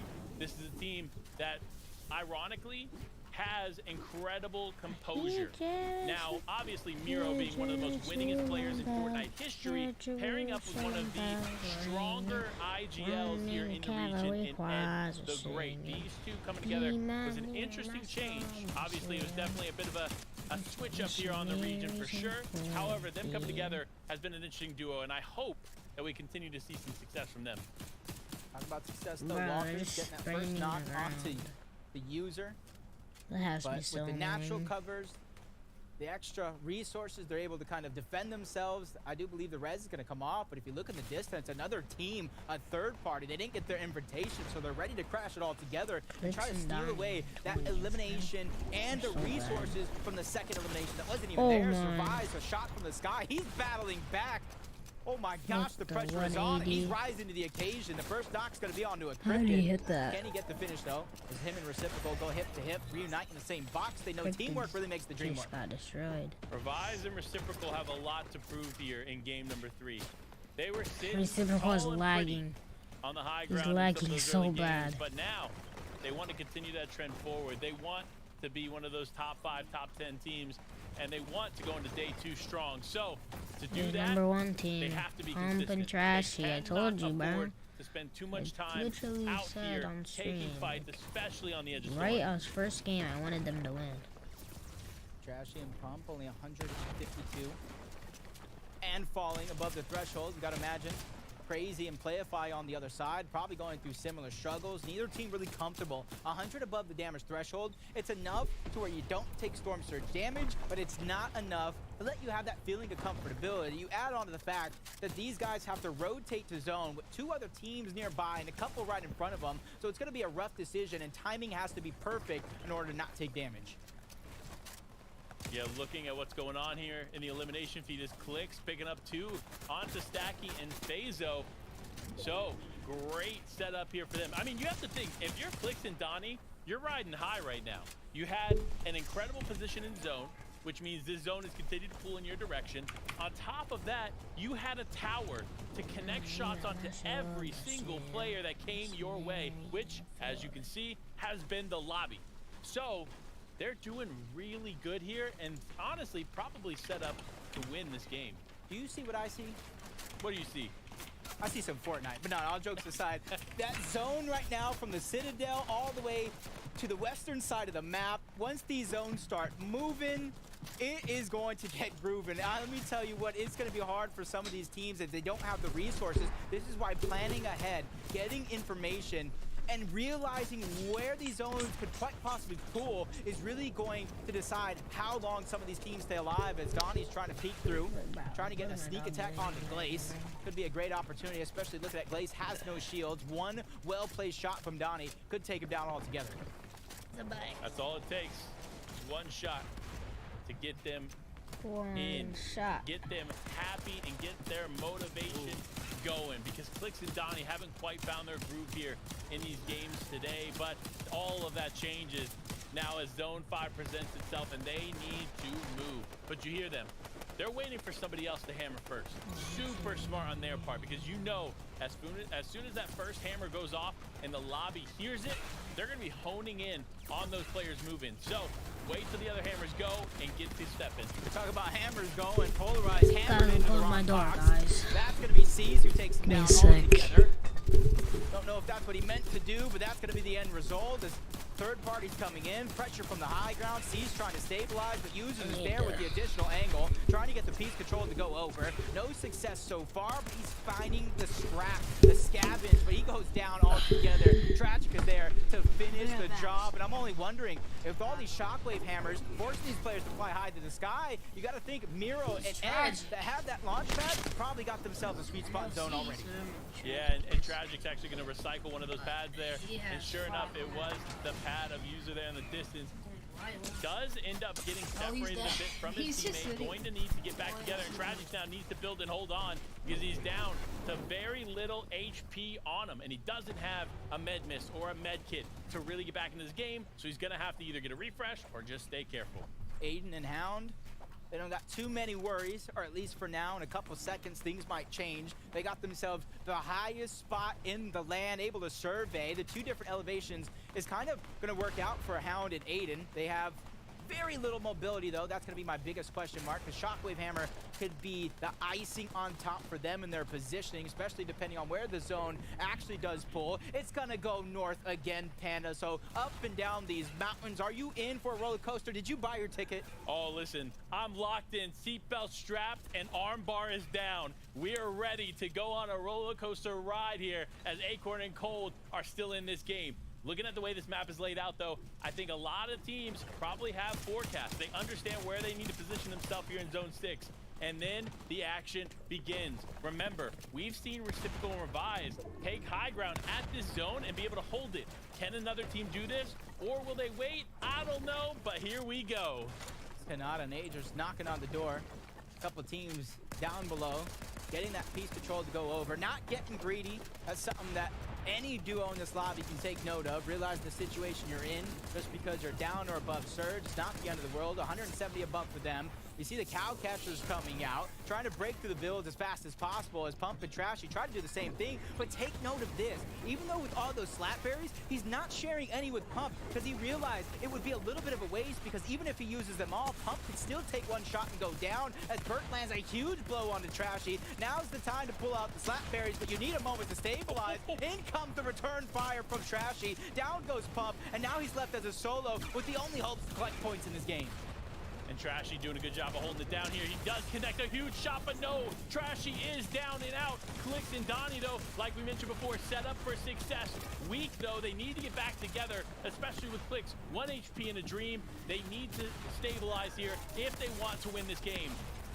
Feed is just going wild. Down goes Donnie, down goes Clix, but up goes Acorn across the land. Realize the different elevations, and it pulls down across the mountain again. Acorn not waiting for anybody, not even his teammate. He knows he has to be the guiding light to better pastures if he's gonna come out on top as Clarity. A quick challenge for the high ground. Doesn't like what he sees. Revives and Reciprocal again.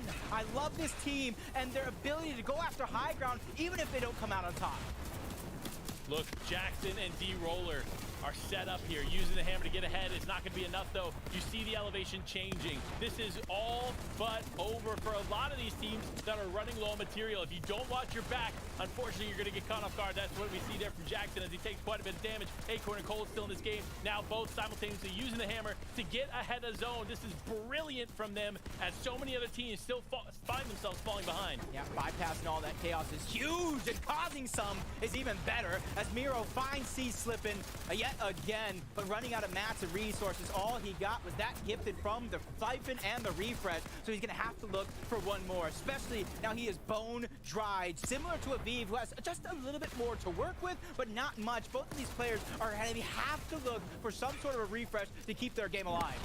In the interim, Clix, Donnie, and Pump have all gone down, which means a lot of our top teams are out of this one, and Aviv fighting for the top spot now. Unfortunately, gonna go down there in that moment to Miro. The story of Miro begins here in game number 3 as D-Roller is now out. It's only a matter of time for Reciprocal and Revise to find the success they're looking for as Acorn and Cold, they're not after that high ground, they're after the low ground and anybody that crossed their path, including Clarity who goes down, but a superstar team right in front of them, including last game's victory war winners. This one is stacked like pancakes. Stacked like pancakes, ready to eat as Acorn and Cold are hungry. They're looking for every bite that they can take as the damage continues to come through. Rise ends up going down. Iamzo 1 HP in a dream. Unfortunately, 4 HP is not going to do it for him as he now goes down as well. Revise, though, on the high ground, loses his teammate again. Despite them having height several times, Reciprocal or Revise continues to lose a teammate in these high-pressure situations. They need to stay calm, as now they've taken Acorn out. This is going to be huge. They get the Shockwave Hammer, trying to get himself right back in and right back to the top. Just enough map to try to make the challenge happen. That's Ball looking up. He's a solo as well. A huge tag. Dropped down to 50 HP. Dropped down to the lobby altogether. Miro is one of the last players alive. 1v1 against Revise, who's held onto the high ground through and through. I said it's only a matter of time, and that time is ticking for Revise, going against one of the best that is on the low ground. Big bush bomb coming up. Miro's IQ over 1,000 to try to keep himself alive and in the game, but the challenge comes out. The battle is inevitable. Shockwaving up. Miro wants to end this right here, right now. 2 great shots. He has to reload, and it cost him everything. Revise steals it away. What a finish there from Revise. Miro had the health advantage, had everything in his need to win, and unfortunately goes down. What a turn of events, Jacob. I knew it was only a matter of time, but I was thinking 4th game, maybe even 5th. But he said, nah, nah, nah. Sit down, little Jacob. Let the big boys play, and man, did they play. Look, Jacob, I told you in the beginning of this, and as we got into the in-game, the first times we saw Miro, this is where they begin to pick up, and sure enough, they did. So, flowers where it's due. 2nd place, still an incredible finish. I really hope some way, some shape, some form. Add in the comms from Reciprocal as well. I thought it was over. They got eliminations. Reciprocal went down to get the loot. I thought that was it, but Revise 10 toes down, let me tell you. That was tough. That was a tough finish. Look, Miro probably reeling from that finish. However, that was just game number 3. The halfway Oh, mark of the Miro's competition screaming. is here, and who better to break it down Miro's than so the mad right incredible now. Zeke, our wonderful analyst. Why didn't he pull out his gun? His Yeah, other gun. good save there, pal. My gosh, coming down to a single shot. Something I just thought I would never see in Fortnite, coming down to that moment where, like, up until this point, you should have all the shots in your shotgun, and you just go click. Man, I have to reload. been the conversation all season, Zeke, right? The Thunder shotgun. It takes forever to reload, and right there just catches Miro off guard. But I mean, somebody that's catching all of us off guard right now. It's revised, it's reciprocal. The high ground, I'll be honest with you, it's theirs. And no one again is really fighting for it. We did see Revise get dropped down right here. You can see it. He waits for the player to go down, gets that siphon, and then this rotation is where put him into another high ground spot. Yeah, I mean, and then left in the 1v1 situation again, man. This was Miro's. Like, I'll be honest, this was Miro's. A little bit of a mistake out of him, and Revise just does so well at capitalizing on it. You know, uses that wall to his advantage as well. Well played to him, and right now, to me, it's just all about the high ground. They are not getting contested for it. Nobody's looking up, and the aggression out of this duo as well, having the awareness they need to drop down, find some refreshes, gather up those materials. That's honestly one of the things on NA East that has, you know, stumped a lot of these teams when they do take high ground, is got to be those materials. But this team right now, they have all that figured out. Miro, though, man, we were waiting for that thunder, but lightning doesn't strike the same place twice, unfortunately. But look, of course, not much of a surprise here. Lightning doesn't Reciprocal strike and the same Revive place now twice. That is the jumping up to goofiest thing I've ever 191. heard. Only a single point against Aviv and User. Which is crazy. Yeah. Right? Like, we've seen Reciprocal and Revise have some really good games, Zeke, but I mean, it's only a 1-point difference. I mean, that's a placement, that's a single elim to go to a tiebreaker, right? That is so absolutely insane. And just again, like, the fact that these guys are unchallenged on height, I don't know why in grand finals we are giving anyone height and just allowing it to happen. But they're being unchallenged. I think it's because there's a lot of advantages by staying on the low ground. A lot of these teams seem to be running out of mats a lot faster than we've seen during qualifiers. Yeah. And by staying on the low ground, they have more visibility. They can kind of stay at the head of the zone a lot easier than they can on the high ground to try and grab those refreshes. So maybe that could be an answer to it. Zones are stumping a lot of people, right? I mean, we've had three West zones, so not really sure really what's going on there. Maybe I'll have to talk to Zeke backstage, get him to fix that. But my fault. So, it was your fault. Blame Zeke. One team, though, that is not being stumped by their rotation all the way from Slappy Shores, Acorn and Cold, right? We're talking about Peter Von Nuga. You know, maybe these West zones are kind of catching them off guard, but they have pretty much the same rotate right now as Acorn and Cold every single game. Clicks, bro. This team right now, he is not doing. He is not doing good. Oh my. Well, staying ahead of the lobby, getting in front of these moving zones, playing these edges so well. He like has like 8 yeah, points. I've seen them time and time again with just 0 builds, but who needs builds when you can stay at the head of the zone and everyone's kind of building around you instead of you building around everyone. And again, I think this is due to just the practice and everything that we've seen from them in the Elite Cups as well. It's clearly working out for them. You know, and sometimes, right, you can be as analytical as you want, but right there, that's just Cold, right? Like, he's just so good in those situations, and he is showing that right now in a grand final setting. Love to see it. Yeah, absolutely. And of course, being the halfway point of day number 1, we have a special guest interview from a community member. It is none other than Rip Rara, who's going to be joining us. Before we even say anything, why is she? It's been a topic of debate for us. How do you say your name? Is it Rip Rara? Rip Rara? Which one is it? So it is Rip Rara. Boom. Nailed it, Zeke. There we go. I was wrong. My bad. She's actually so cute. That's okay. So many people get it wrong. Well, hey, at least you're here. We get to hang out for a moment. So Our obviously, stream's you know, you kinda compete in all long. kinds of tournaments, both 0 builds, regular competitive. My favorites have got to be like Women of the Arena. You know, you have felt the pressure in those tournaments. Can you maybe clue us into what these players might be feeling?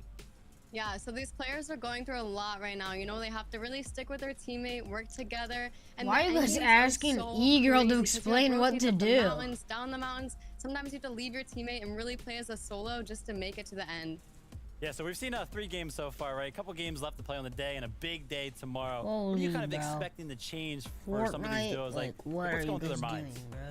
Some of these duos are doing really amazing right now. Their teamwork is crazy.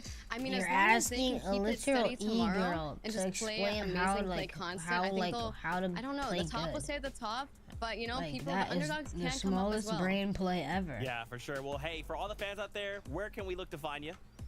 My name is Riprara, R-I-P-R-A-R-A on everything. There you go. Hey, well, thank you so much for your time. We hope you continue to enjoy all the grand finals action, and we'll catch Enjoy, you everyone. She's cute, though. later. Thanks. So Still. freaking dope, my gosh! But That we guy have is to keep having a focusing here on time the of his competition, life. especially Yeah. as we just So continue to think freaking about things dope. like with a couple more games to go. NA East is looking shaky right now. There's so many duos that I would just look at and be like, That you're having guy is surge having issues, you're the day having of his issues trying to hold high ground, even contest, or there's so many issues in grand finals. Issue for me, please go anywhere other than West. That's all I want to see. I'll be happy. Yeah, I'm gonna say the same thing. We want an East zone, maybe a South zone. Anything else? She North, is so bad. Whatever. Maybe. We'll see what the cards have in for us. But guess what? Game 4 is ready to go. Will things change? Will chaos continue to reign? Let's find out. I could not believe coming into this day, I didn't think I'd be holding on to my heart game after game. And luckily for us, we're already strapped in. We bought our tickets for this ride. Game number 4. And the second half of the day starts right now. You know, Riprara said it in her interview. These players have a lot on their shoulders here as they compete for the opportunity to go to the Global Championships. This is the second half of day 1 of the Grand Finals. And it starts off here, as always, in the trailer park as Chaos Gaming and Time 1X go up against Ocus and Noxy in Game 4. The look of the red eye scares me a little bit, especially since Noxy does have the machine pistol.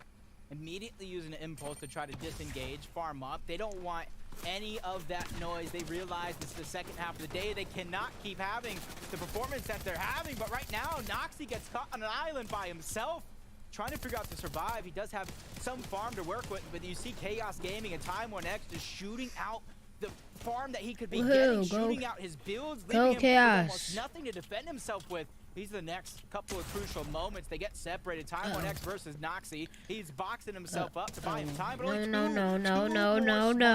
no, please do not sell this. He's got danger written all over him, and Noxy takes advantage. That was definitely a mistake on Time 1X's part. You did not have the It's over again for them, you bro. shouldn't have pushed it like that. Oh my goodness. I wanted Chaos Gaming to do good, but now they don't because... As Ocus taking the solid fight here with Chaos and unfortunately losing quite a bit of damage, but Chaos looks like he missed! Tries to take it on, but no, Noxy and Ocus will clean up the fight in the trailer park once again. Redux out of nowhere, trying to sneak up. Third party, this opportunity. As soon as they do this him out, anymore, he bro. immediately about face and run away and say, bro, I was just playing. It was just a joke. It was just a joke. Just dying now and he's just trying to dying, stay alive dying the rest of the and game. dying, I agree dying with you, and man. dying A and team dying and this dying hot and off dying and spawn, dying they and got dying some and good dying and loot. dying I would and want to dying engage with them and this dying week. and I mean, dying. look, I don't blame him. If you're landing in the area and you hear this action going down game after game after game, you're going to want to get involved, especially considering how weak these two teams always find themselves at the end of the fight. But here we go as we jump into users, getting the elimination onto Blake and Bizzle. While this team won this spot here in Surge Week, it looks like a totally different experience for them here in the Grand Finals. As to be expected though, because let's be honest, Surge Week is definitely not the same as a Grand Finals lobby. Pump and Trashy trying to move up on the nades and Aaron yet again. They don't have that first elimination. Let's so go, it still Pump. is gonna Yes, be a sir. 2v2. Pump getting separated. Gets Pump. blocked off at least once. Aaron on the other side doesn't even build to defend himself. That's where Pump's gonna be able to take advantage. In comes Trashy with a couple of shots. The bait and switch is there to finish off one of the two players. Nave's gonna be the last one left alive, and he's almost nowhere to be found. Probably trying to hide, bide his time, and get the reboot card later on. I gotta say, there's a lot of underrated players in this lobby, but Pump is probably the most underrated. This man is an elimination fiend. Nothing stops him. When you're on the end of his barrel, he's going to take those shots and get those eliminations, which is why they're at the top of the elimination leaderboard. And they're looking to continue just that as Pump hunting down Nave. Huge shots coming from his teammate and Trashy. Now he just looks to clean it up. Nave's just trying to wonder, asking himself, when will they stop chasing me? Will they stop chasing me? The answer is no.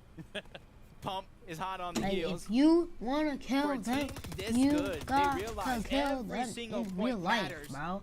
At the end of 12 They're games, just they gonna finish kill off you and kill you and Maves. kill They you took and out kill Aaron you. below. That team is back to the lobby yet again. Bro. So you're not taking any They of our are loot. just 300 At least you're not times escaping. better than you. Yeah, listen, another player not escaping with much is Peterbot trying to exchange shots yet again. This is the second time we've tuned in with him, and he's trying to exchange shots with the Red Eye, going back and forth, and unfortunately losing those exchanges yet again. This is not the typical Peterbot we're used to seeing, especially considering he's Peterbot probably not got the best aim cheating? in his Is lobby. that the Yeah, one? playing not up to his potential, but you got to realize the switch up week after week. Acorn and Cold no longer contested, so their plan to just scurry over and steal away Surge, steal away eliminations is not going to work out. They're going to have to dig much deeper in their bag of tricks. You're not used They're to looking him switch not things up. cheating or Mason, something? Mason. We saw them last game. How do they have really 100 points disengage and out of the 26? POI and leave altogether. This time Wait. around, they're going to continue to trade off some shots How between they- Donnie and Clicks. They don't want to let all this They're in loot 26 go of to 100 just one points, team. but Clicks and I don't blame him. Like, Donnie and look, Clicks have way if I'm less them, points. I'm gonna be hunting for some of this loot too. I'm gonna come in there and be like, hey, listen, this ain't all for you, Chief. This is for me too. Especially with how scarce some of these spots are on the lobby when it comes to loot. You got to take what you can get, and smart on them to try and take that. But a team that's trying to take some more and unfortunately not going to be able to do it is Clarity G and Casker, as they just look to separate. They did have, honestly, record-setting weeks to get up into this point, including single-game elimination record for an individual. Short-lived, though, because they eventually lost the tiebreaker to get second place overall. But that's that type of hunger. It puts a chip on your shoulder to really perform in the grandest FNCS, the Major One finals. And to speak about redemption, Miro, after that last one, reload a little too slow after two great shots really cost him everything. Some players will crumble, others like Miro are just hungrier for more as threats just taking too much damage on that trade. Yeah, sometimes you got to evaluate, is it worth it? And unfortunately for threats, that trade was not worth it, especially considering only have 4 chug splashes to get involved into this. But man, listen, Vivid was praying for a non-west zone. Well, Vivid, it looks like Fortnite's got you covered because it's pulled farther east on the map than I've ever seen in the history of this game. I didn't know it was that easy. Just have Vivid ask for it, and we'll get it. So Vivid, I need some V-Bucks.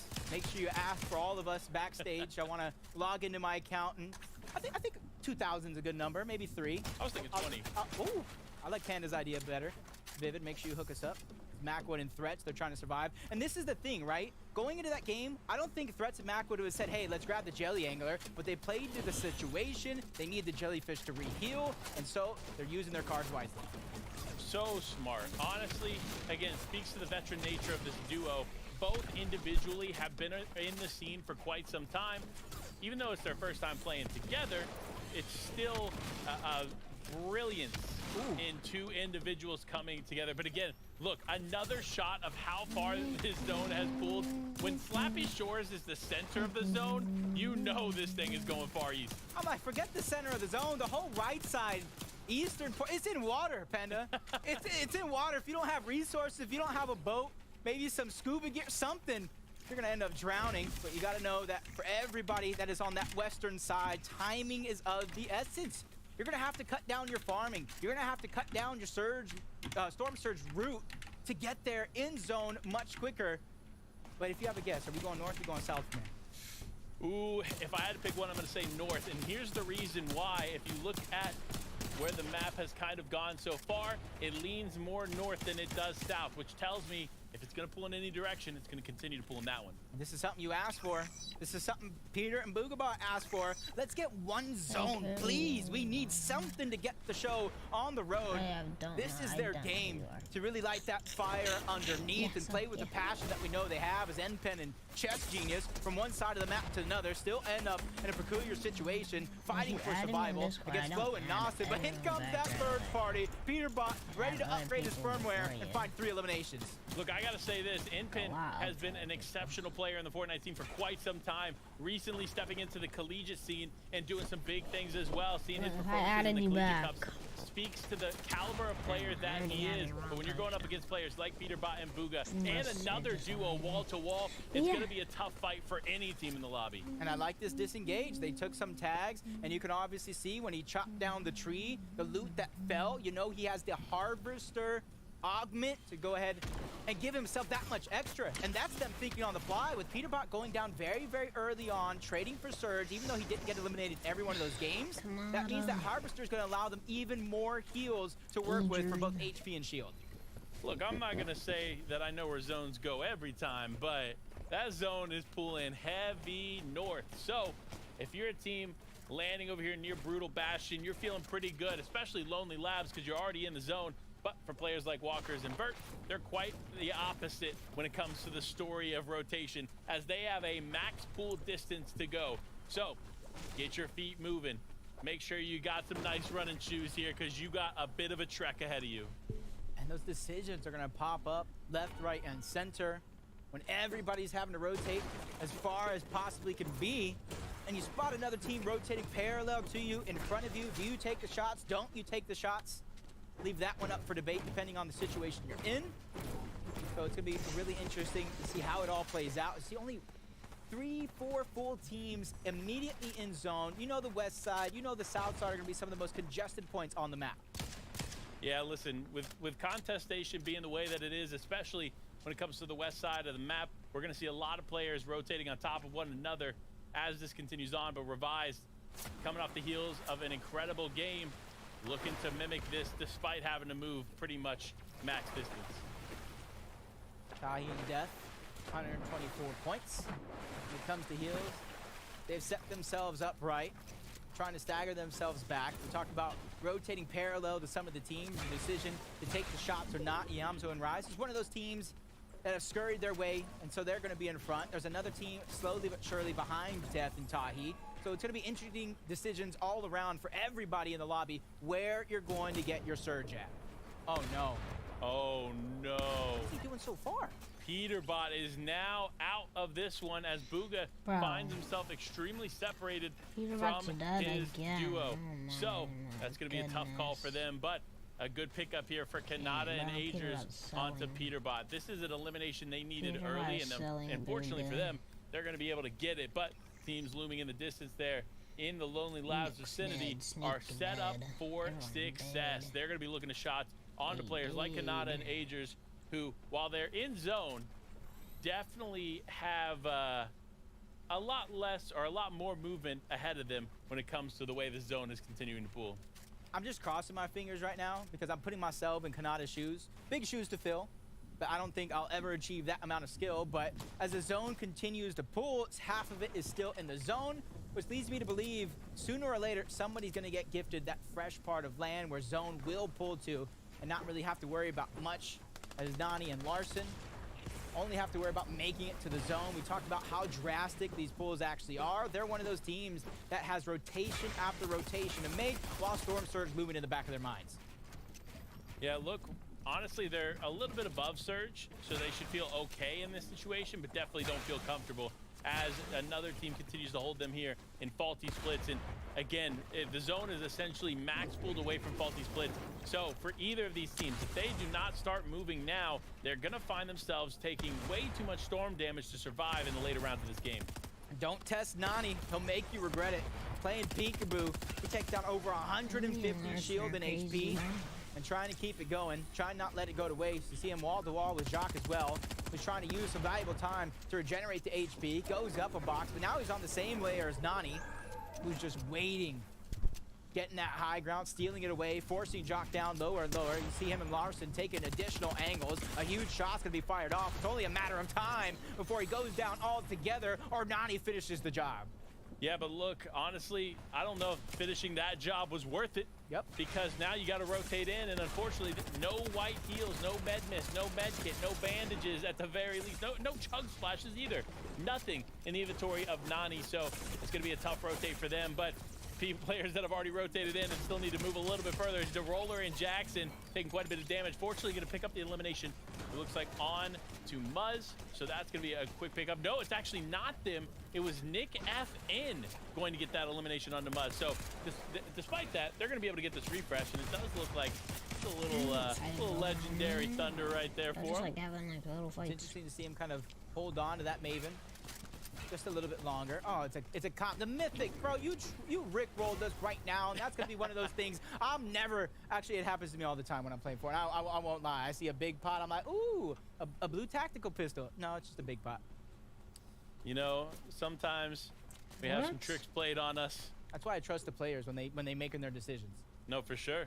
But looking to play a trick of their own, it's Acorn and Cold, finding themselves lurking right below Bugha. Again, they don't realize that they're a solo player. And so Acorn and Cold love to see it. continue to Let's find go themselves Fortnite spectating basically system. peeked up next to Bugha and Bro, Peterbot at Fortnite all needs to times. fix So that, despite bro. Peterbot being They're out of this spectating game, like they still find I themselves think close. they Bugha are. needs to be I'm careful not though. seeing You it. see where this zone is. think They're Bugha honestly Peterbot. center zone, Which or we have not 0 center points. zone, just to the south of the zone, No, I have set to up have like nicely. 1 point at least. So they're going to catch all these players rotating in, which honestly for Bugha is great. Going to keep them above that Storm Surge threshold. But for the teams that are rotating in now, get ready to get punished here, folks, because when you have pros like Bugha and Acorn looking your way, What was that? it's What going the to be a tough day. Tough day for everybody involved. If you find yourself on the receiving end of a lobby focus, that's why you see Pump and Trash continuously moving forward. It's once you hold your covers, it's once you hold that position, they realize this is the moment to continue putting that pressure on, and that's why you see them really just trying to keep everything going for themselves, keep themselves rotating in and out because they're not quite there just yet. Miro, kind of hear him fishing. Jelly Angler, depending on where Ed is at, they're in the center of center zone. How much more Good water. Good soup. center can you actually get? I'm just thinking, this is just surprising depending on how they played this one out. They're on the far western Yes, side of the Jelly zone Angler. Why overall, isn't he so we just wanted like- the teams to really react quick to where the zone kept pulling. You know, I'm going to be honest with you. We saw in the elimination feed just moments ago, Nani has gone down. So again, like we talked about moments ago, that storm fight was just not worth it for them, as it does look like that duo is out of this game. But a duo that's not out quite yet is Aviv and Users looking to connect some shots in the distance. Lots of pressure coming in from around the lobby. I think they realize at least one of these players is knocked, and sure enough, going to connect shots onto the knocked player is Aviv. So Glace is going to be completely out of this game, but they're not going to get credit for that elimination because unfortunately, they did not get that knock. Yeah, for them, it's just a little bit of a success, confidence booster, and then one less player in their lobby, in their path that they have to take down later on in the game. Sooner rather than later is going to be a better thought for them as Polarized. Just trying to go for the scavenge loop. They were in this position before. They built this tower high in the sky. They had forced to use those resources with traded shots. And now they're returning to collect what's already theirs. This is what you thinking outside of the box, planning 2-3 zones ahead of time. You know, Bobby AI himself, Polarized here, looking to do what he can with his duo, but not being too aggressive. I do like to see this from them, right? Again, the disruptors of the lobby, playing this one a little bit more patient than we've seen them play in the past, but a team that's not playing so patient is the Yamzone Rise for eliminations, and I see why. Look at that purple Thunder shotgun, the purple Red Eye, and that sweet, sweet hammer with 3 Clicks charges and in it. Donnie's still alive. saving his Can they make augments a as clutch well. and come back? I can run through all the options, but it really depends on how you plan to play the rest of this game. You can take a Mythic Pistol, you can take Forecast, Danger Hero, Zero Chance. The options are definitely his. It really kind of allows you to have a playstyle, a unique playstyle at that, and continue throwing through, as Bugha is the solo that we were talking about. Bugha solo separated once so again, far away from casually Bugha, carrying Peterbot, Peterbot on who got his caught back. out, got taken down. Bugha just surviving, but with this tower high in the sky, no one would expect someone like this to be a solo, and that's why they're not challenging for that height just yet. And a quick update for you if you're wondering, those Clicks fans out there. Clicks and Donnie picking up a quick elimination onto a duo, so great pickup for them. But one thing I want to talk about is Bugha, right? I want to break down what Bugha's doing right there. He's playing bigger than he is. And that's what you have to do in a lobby like this. You have to essentially show yourself as you are a duo. That's why you see him using so many material right now, because that's genuinely the only way to survive as a solo. It almost reminds me of fighting a mountain lion. You just make yourself bigger. For me, it's pretty easy. For everybody else, might not feel the same. And the rotation is going to have to come in. I know Vivid wanted these north zones, but they're just as dangerous as that whole western side of the map. You can see there in zone, there's at least 3 to 4 Kanata's different loot is elevations wild. on its own. Now imagine when it pulls over water. Imagine when it pulls towards the south side. Imagine if it pulls towards the north. I think that's going to be everybody's real best bet, and have their fingers crossed for that. Hey, listen, my fingers are crossed here as this zone continues to present itself. Teams rotating forward. Kanata looking to take advantage of it. Connects a few shots, but not going to be a ton. But it really doesn't matter. 600 damage above the threshold means that they do not have to worry about anything when it comes to that purple lightning. But Bugha, on the flip side of that, 300 damage above, that's good, especially for a solo player. That means he's doing enough to stay safe in this game. And notice how he put a cone over his head at the last possible moment. He saw that team sneaking up on that backside of the zone. He's ready for when push comes to shove, and they might try to shockwave up and over. He doesn't want to let himself be prone to any sort of damage. Just like Trashy and Pump, instead of high in the sky, they're down in the dirt, trying to outlast everybody, stabilizing themselves, waiting for that zone to pull. Because where it pulls, if you don't have the information, it's going to be dicey. But for Clix and Donnie, you talked about their eliminations. 500 above the damage threshold, and perfect center zone for this next pull. They have shockwave hammers. It's all about execution for them. Execution indeed, but so many teams still left in it. One of those in the elimination feed I just saw moments ago is Pump, meaning that one of our top 5, or a few of our top 5 teams still yet in this game and still can do some things. But with Trashy here in this game as well, that means they're a full duo, which is going to be a force to reckon with as this lobby continues to move forward. It is zone 6 here, folks, meaning the action is starting to pick up right now. I don't know, in previous games we said 6 zones too soon, and with the zone pulling up and down the elevations, I think it just might be. But from 18 splashes to 15, Kanata could stagger himself in and out. He could wait for the last possible moment to rotate, but Shockwave Hammer causing chaos, forcing him to reposition 2 different times in a row. You see Aegis trying to get box to box, looking for every opportunity, including low on a sus script. Donnie and Clix trying to do the same thing, but they're not in that same sort of comfortability. Down on heals, down on shields, and having no mats. This is going to be a huge opportunity for Clix and Donnie to force a refresh situation. Yeah, it looks like neither of them have material, so they're going to have to figure out something and figure it out fast. But for Acorn and Cold, they found themselves in a pretty rough spot not moments ago, but now they're in a much better place. But a team that's also in a great place is Rise and Iamzo, still in this, just looking to play this together as a team. And it does look like Clix going down the elimination feed. Donnie going down as well. And Trashy and Pump looks like going to be able to clean up an Elim onto User. I mean, this team is just continually so active. So much builds to break through. They're not going to find success on that first hammer rotation, and it costs Trashy everything. He gets knocked down, leaving the world of pressure on the shoulder of Pump, who's already have 3 eliminations, but a huge flank and a huge shot being fired off by who knows it might have been, as they probably shockwave hammered themselves to safety. He's only going to be able to get himself to about 75 effective HP and shield, so if he's looking to take the victory royale, he needs a siphon, and he needs it now. Look, you want to talk about a team making a comeback? It's Noxy and Ocus.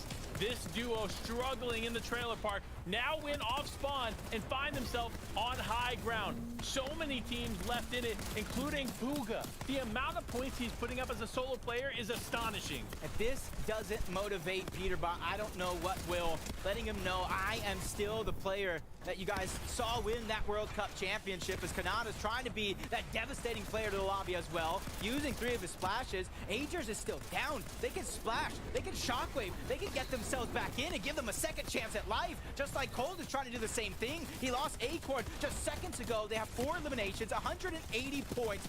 Can they pull this off? Can they pull it off indeed, as so much is still unfolding? Ocus, Noxy on the high ground, Iamzo going one of those players wild getting pressured, with finds 3 himself builds, now no ahead of zone. builds. Unfortunately, losing Rise simultaneously. He needs to be careful. No material left, and he needs to do something, and something fast. Hold goes down into the Booga. top 10. Big Booga. Miracle Yeah, on what Fortnite Street. Figure out a way to survive a bad shockwave hammer Booga playing drop. absolute Doesn't terrible. get Has no clue how to play An opportunity Fortnite. to recover. Doesn't Forced to use the his shadow bomb. This is a chugs when perfect he has scenario with the time shadow to bomb. He zero can try to max. bounce up and down these covers without being Now he seen uses too his much. Since he has chugs. no Just gonna be resources, sitting in a has no corner build, he can try to sneak up on behind. anybody, even spotting Okus towards the backside, making sure he doesn't get stuck up on throughout all this destruction. Huge play from him, but unfortunately is going to go down to D-Roller as he cleans that up. Booga out. Iamzo, though, still in it. Even despite losing Rise here, he's going to continue to play on, but no, he goes down as well. So much is happening. D-Roller, Jackson, still in this, getting the elimination on to Noxy, meaning they are not holding high ground anymore. But for this team, they need to play patient, they need to play careful, and they need to play together. And they are the only duo remaining, so playing together is the only recipe for success. But Okus has the high ground. Rokane floating slowly but surely behind. Shockwave Hammer tries to contest. That's 4 more points for Okus, and a second place guaranteed as Jackson and D-Roller get the elimination, the victory royale, and 7 total to hopefully burst themselves up the leaderboard. Dubs. I mean, look, D-Roller is one of the strongest controller players in all of Fortnite, not just in Fortnite in general. That man knows how to put up damage. Dubs. And sure enough, we see it yet again Big here in this game. Great W's. finishing, great Big wins from them, but can they continue this success? Yep, you said yourself, started from a traded park, now we here. Fighting against Chaos Gaming Live and Time 1X every single time. In this game, specifically, there was also a third and fourth party looming in. Their run could have ended there, right at the POI, but they dig deep into their bag of tricks, and D-Roller and Jackson come out on top. Hey, listen, a huge game there for Okus, like you mentioned, but D-Roller, Jackson doing big things. But I believe there's a shift in the energy in this room. And it's not just a shift from the incredible muscles coming from Zeke. No, our analysts have shifted as well. Half Let of them these break it all teams are down. selling. We're gonna have words later. First off, let's just introduce the best Taco, who's joining us here for the last 3 games on the day. But I think Panda was on to something. I think the competition has taken quite a bit of a shift, right? Game 1, super chaotic. Game 2, starting to control that chaos. Now, no one's afraid. They're all saying, okay, what do we need to do? This is the grand finals we're talking about. We have to put all our cards on the table, and a lot of these duos are really looking to step up. Well, for the first place, D-Roller and Jackson, I think, have done an excellent job. We've seen them numerous times looking to try and establish some of that high control, and we see some of the chaotic elements as the lobby breaks down, but they're really just utilizing the natural terrain of the actual moving zones pretty excellently. I mean, hammers are always going to be able to put you into a nice front side position for zone, but the fact is they kept their wits about them despite the fact that they were starting to get pressure once they had to be forced more towards the low ground from that lack of resources. You know who the real star is in that game was Mythic Munitions. My goodness, I saw a few teams with that golden pistol absolutely beating players, whether that was from high ground or low ground, showcasing what a strong augment that really can be. Yeah, absolutely. We have quite a bit to break down. So I want to take a look at our standings to see how things are shaking out. Remember, we only have a handful of games today left. And then we come back tomorrow for 6 more to walk away and see who will win it all. Wow. Right now, though, with that game, D-Roller and Jackson, they do move up. And now we're starting to break into the 200 range. And kind of like we continue to talk about, you just really need one good game. And that would just surge you and your duo way up the standings. Yeah, placements are always going to be dictated pretty heavily, I think, based off where you finish. And that Victory Royale, we can see even D-Roller and Jackson, they're not exactly leading in terms of elimination. So a lot of those points, I think, just being established from consistency, not just in this game, but in previous rounds as well. And the fact that they're still able to make it into those late game territories, I think it's always fantastic. But can't help but notice some of these other duos on the board. I think Agers, Kanata, definitely an excellent one to look at. Yeah, you were talking about eliminations, and one team that is definitely leading in eliminations right now is Trashy and Pump, and that is due to being contested off of drop and taking that team down. I think 4 out of 4 games. I'm wondering if we're going to be seeing a change in drop spots coming in day number 2, but for right now, we have to look at this team. As you can see, they already have 2 eliminations going into Zone 6, and W stream.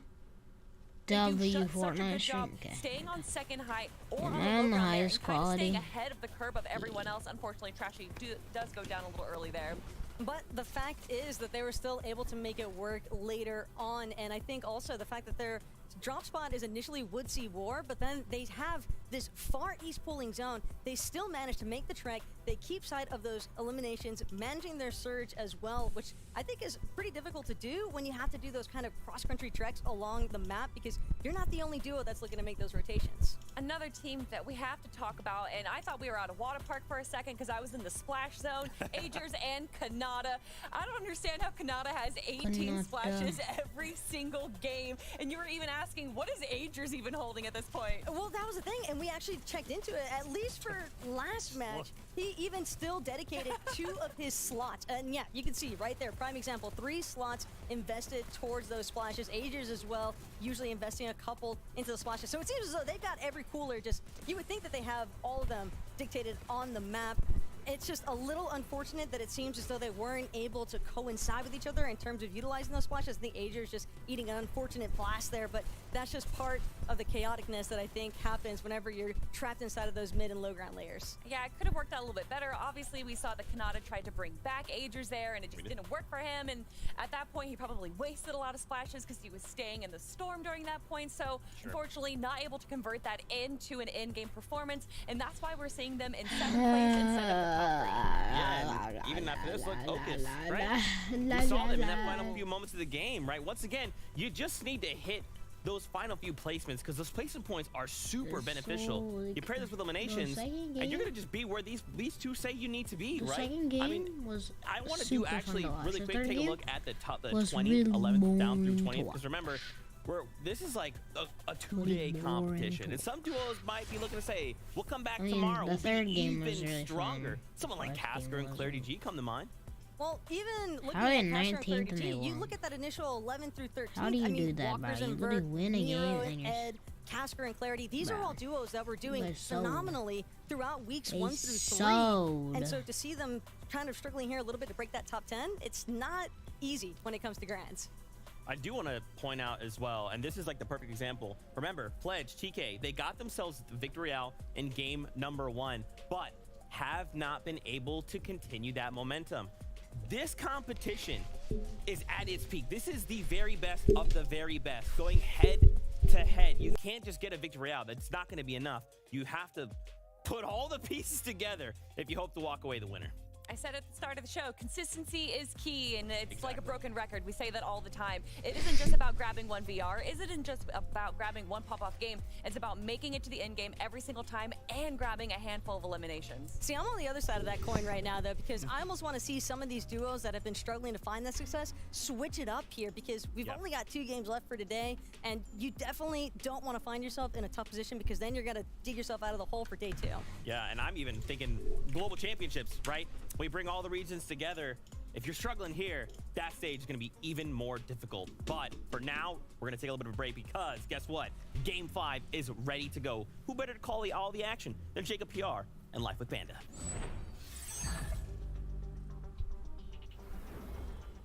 As Levin would say, the penultimate game is here. Game 5 has presented itself, the last 2 of the day. And for a lot of these teams, this is their last chance to get where they need to be before day 1 ends. Remember, 6 games tomorrow are still yet to be played. However, at the end of day 1, you really need to find yourself in the top 20, and that's what these teams are going to do now as we get into game 5. And you got to think that the battle bus being ready, game number 5 starts right now, Panda. And for some of these teams, that last game was a huge momentum shift for their game plan. I'm speaking of Kanata, I'm speaking of Agers. Almost 1,600 damage throughout that game, terrorizing the lobby left and right to bump up multiple places, putting themselves in a comfortable position to hopefully close out the day. When we talked about comfortable positions, let's talk about uncomfortable. This off-spawn battle between Ducky and Encrypted, and the duo that's seemingly always claiming that low ground right below them. Yeah, I mean, look, this has been a fight that we haven't tuned into as much, but when we do, the action has heated, and that's what we see now as Encrypted and Ducky look to get into the fight there in Pin, and his teammate just playing on the back foot quite a bit. And looking at the elimination feed, it does look like Noxy finding some eliminations on the time 1x, which means they are beginning to win the battle of the trailer park. So that's a good fight going down there. But for Inpin and Chess Genius, they need to be careful. It looks like they're setting off some of the gas cans close by, which honestly, if you're building in wood, you know as well as I do, Jacob, that's going to be tough to work through. Ooh, I like that. NPen found a key, immediately trying to use it, and he actually gave the loot, the Epic Twin Mag SMG, over to his teammate. That's something I do. I give all the weapons to Vivid, and I just say, Vivid, go. And I carry the heals, and you talked about this off-spawn exchange. Ocus and Noxy, they seem like they cannot be stopped no matter what happens here, no matter which direction you turn.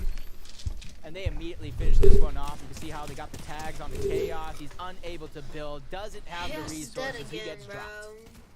Yeah, it's another interesting challenge, right? Obviously, Ocus and his teammate feeling strong after that last game. Right now, climbing into the top 10, despite having a rough game 1 and 2. Same thing can be said for Bizzle and Blake. This is the second game where they have survived off spawn, and hopefully they can repeat this, making it into the end game. Hey, sometimes all you need is a chance at this survival. And for Blake and Bizzle, we've seen them during Search Week. Blake said himself, yo, we're going to pop off. We're going to qualify with a victory royale. It didn't happen like that, even though we see them in the grand finals. It was game after game, straight consistency coming out of this team. It was led by the scoped and visuals off-spawn exchange that they were undefeated through and through. I've seen Naves and Aaron this time around get the best of Subscript and Haji. Everybody with that fire underneath are trying to turn the tables. I mean, this is a pretty crazy turn of events here. I feel like every duo that we saw won their like off-spawn engagements in the first 3. In this next 3, they've lost. It's changed. Some kind of adjustments have been made here by these teams, and players like Blake and Bizzle find themselves finding success here in the early game. And I was talking about how stacked the top 7 is. You can see the stat there, 37 points separating 1st through 5th. And this being 2 different days, 12 games overall, 6 today, 6 tomorrow. Keeping yourself within the contention is going to be the goal for a lot of these teams, and then having that consistent game plan throughout the 6 games tomorrow. You got to realize it is not going to be won today. So mindset going into the last 2 games and then the 6 tomorrow is going to play a huge role of who claims that FNCS Major 1 championship. You know, it's funny. You talked about how close the top 5 are. It seems like if Bugha and Peterbot are in the top 25, there's going to be some disruption at the top, right? And it's usually them like 20, 30, 40, 50, 60 points ahead of second place, right? That's not the case today. So they're in the bottom 25 or bottom 30, let's say. And when that happens, I feel like the top of the leaderboard gets more confident. It's like they pick up the pace. They challenge themselves to be a little bit more consistent. And that's why we see such a close competition here in day 1. I mean, Chapter 3, Season 3, Commandment Avery had one of the largest jumps up the leaderboard. To not only jump up that leaderboard, which I'm speaking about, but take away the title from Bugha and Miro right before the FNCS Invitational. So we've seen heroic runs on day number 2 happen plenty of times. Bugha and Peterbot can be one of those teams that make a run for the ages, as Jock and Qual. They're just trying to get the damage early on. They don't have to worry about it later. They disengage and go back to farming. I mean, look, that's the play, right? If you're not winning a fight quickly, then just get out. It's not worth, especially for Jack. You look at this inventory, and there's not too much to work with. You got 86 medium ammo, which isn't a ton, especially considering you're going to need surge damage towards the mid-game. So for them, they just have to be a little bit more patient. But speaking of patience, it is D-Roller and Jackson just hanging out, having some fun. Get a little bit of the zone this time around. We're gonna go a little bit north, a little bit to the west, but it can still go any direction because it's early on. So for D-Roller and Jackson, they said, hey, we got the first part of the zone now. That one's checked off our list, going for storm surge damage, so they can later on check that one off their list and hopefully rotate out. And since they're on that portion of the map with 100% Oathbound chest spawns, their chance for that Shockwave Hammer is gonna be increased. But a team that doesn't necessarily need a Shockwave Hammer to perform is Kanata and Agers. They have about 1 trillion splashes. A lot to work with for sure. And honestly, we were talking about VODing game 1. We're gonna have to VOD everyone of Kanata games and Aegis games. I mean, look, they continue to find some kind of path that is giving them pretty much everything they need to be successful. And so while some of these other teams are struggling to find even remotely close to that. I mean, look, Rocane, obviously, 3 half pots, 4 minis. That's exceptional on top of the 4 chug splashes. But when you compare that to 18 chug splashes, like, I mean, come on. And then you got a team like Yamzo and Rise who not only have 11 splashes on Yamzo alone and 3 big pots, they're obviously are also taking the Harvester Augment to make sure while they're on their rotation, getting towards the end game, they can save the big heals, farm the little heals, and make sure they have enough for the end game. They've been playing better and better off spawn. They've been performing to much more of their standard than the previous weeks where they were contested by Moo and Braids. So hopefully this run could be the one, because I've seen Yamzo grow. Not taller than me, because we're both probably the little guy on the court, but I've seen him grow to be a rookie to one of the best players on the region. Little guy? What do you mean? You're 6'2". You're right. Come on. Caught me slipping. Listen, I know you're trying to slip in there into the conversation, but Crackley and his duo hanging out here in Breakwater Bay. Crackley focused, locked in. He wants to connect those shots onto Ed, but with Ed not exposing himself whatsoever, it's going to be a tough day. But Miro close by too. The last thing Crackley and his duo want to do is go up against Ed and Miro, some of the best fighters in Fortnite history. All that does is spell doom for Crackley and his teammate. You can almost see what's in their mind as well. Since the zone moved north, it moved towards the west. For Miro and Ed, it's about trying to take advantage of the slower side of the zone. But revised and reciprocal, slow side, congested side, high ground, low ground, they're ready to tackle it all week after week. They did not secure the Victory Royale with height, but they went after it every single time. So it's great to see them kind of mimic their strategy, mimic what they practiced. It worked out for them on the biggest stage of them all, the FNCS Grand Finals. It's all about now consistency for them. They've had their pop-off game. They've had their pop-off performance. Now it's holding on to that top position. You gotta remember, we've talked about so many things up for grab. The prize money, the Axe of Champions, calling yourself the last NA East FNCS There's champion. 12 games. But what about that global championship spot? Yeah, I think we're not talking about that enough, because remember, they're competing for the first ever global championship spot. While some want to take it, they want to make history by taking that first spot, right? Some other players might think, you know what, I want to be top 5, but I don't know that I want to take this spot early, because I want to keep competing a little bit on. This Clix and Donnie, man, they have their strategy set up. They have the central position on the map, Anvil Square, and they just try to get the surge on everybody that rotates around them. Nani and Larson, 122 points. A pop-off performance could definitely put them in contention on the day. And that's why you can see them rotating towards the western side. They're trying to go to the least congested, but they run into Yamzo and Rise of all people. TK and Pledge, both of these players at the top of their game here. So if Nani and Larson are trying to make it through, they have their work cut out for him. Even with Larson taking damage, takes the danger here, he's at least able to get his HP up. Yeah, he did. Oh That's no, karma. Excalibur rifle on the mark takes out Nani. This is tough, and that just speaks to the power of the Excalibur rifle. You see the people in the lobby with incredible aim. Those are the ones carrying that power weapon. And I don't think enough teams are putting that in their inventory, because genuinely it is a game changer. If you know how to hit your shots like that, you're going to find success here. And that's what TK and Pledge are looking to take advantage of as they're pushing forward, knowing that Larson is a solo player, just trying to take advantage of him any chance they can. You see him on the edge of this wall, but TK continues to fight forward despite taking a little bit of damage.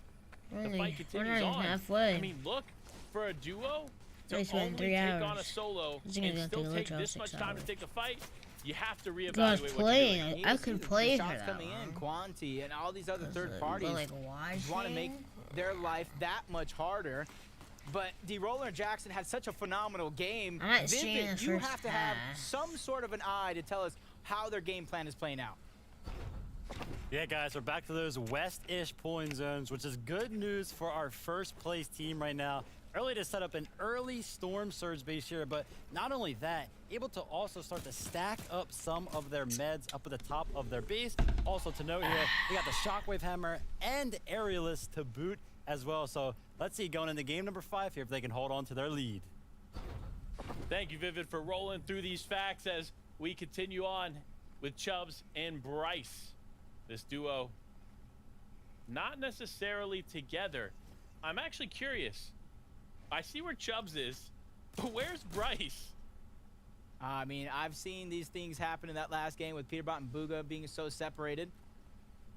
Hopefully for them, this plan works Where out. is They're Bryce? very, very low when it comes to comfortable feeling of Storm Surge. They're just above it, but they realize how active the lobby can get at the drop of a I'm not dime. on So they're still stream. I'm just hunting, gonna. searching Like, for bro, their surge. I cannot do Just this like for 6 Rotate and hours. Joji, 59 below, just a couple of I well-placed started shots late, and can push them above the threshold, but with nobody peeking, they continue to fall deeper if you into wanna that watch hole. it, just go to Fortnite Switch. Joji just looking to connect Or shots. like where he 100 can. other people are watch partying. You don't have to Not watch gonna be me. able to find it. God, As it I'm looks probably like like the Bizzle and oldest Blake are person going to be able to rotate out of that danger zone. But I'm gonna end but because right like, into I'm just gonna watch on my another own. area that's probably not as safe. It is Kanata and Agers not too I thought far it was away. 6 and with games, shots 'cause I've like been that getting it since it was landing, like 6, but you it's really don't want to be 12. next to them. Yeah, I can see where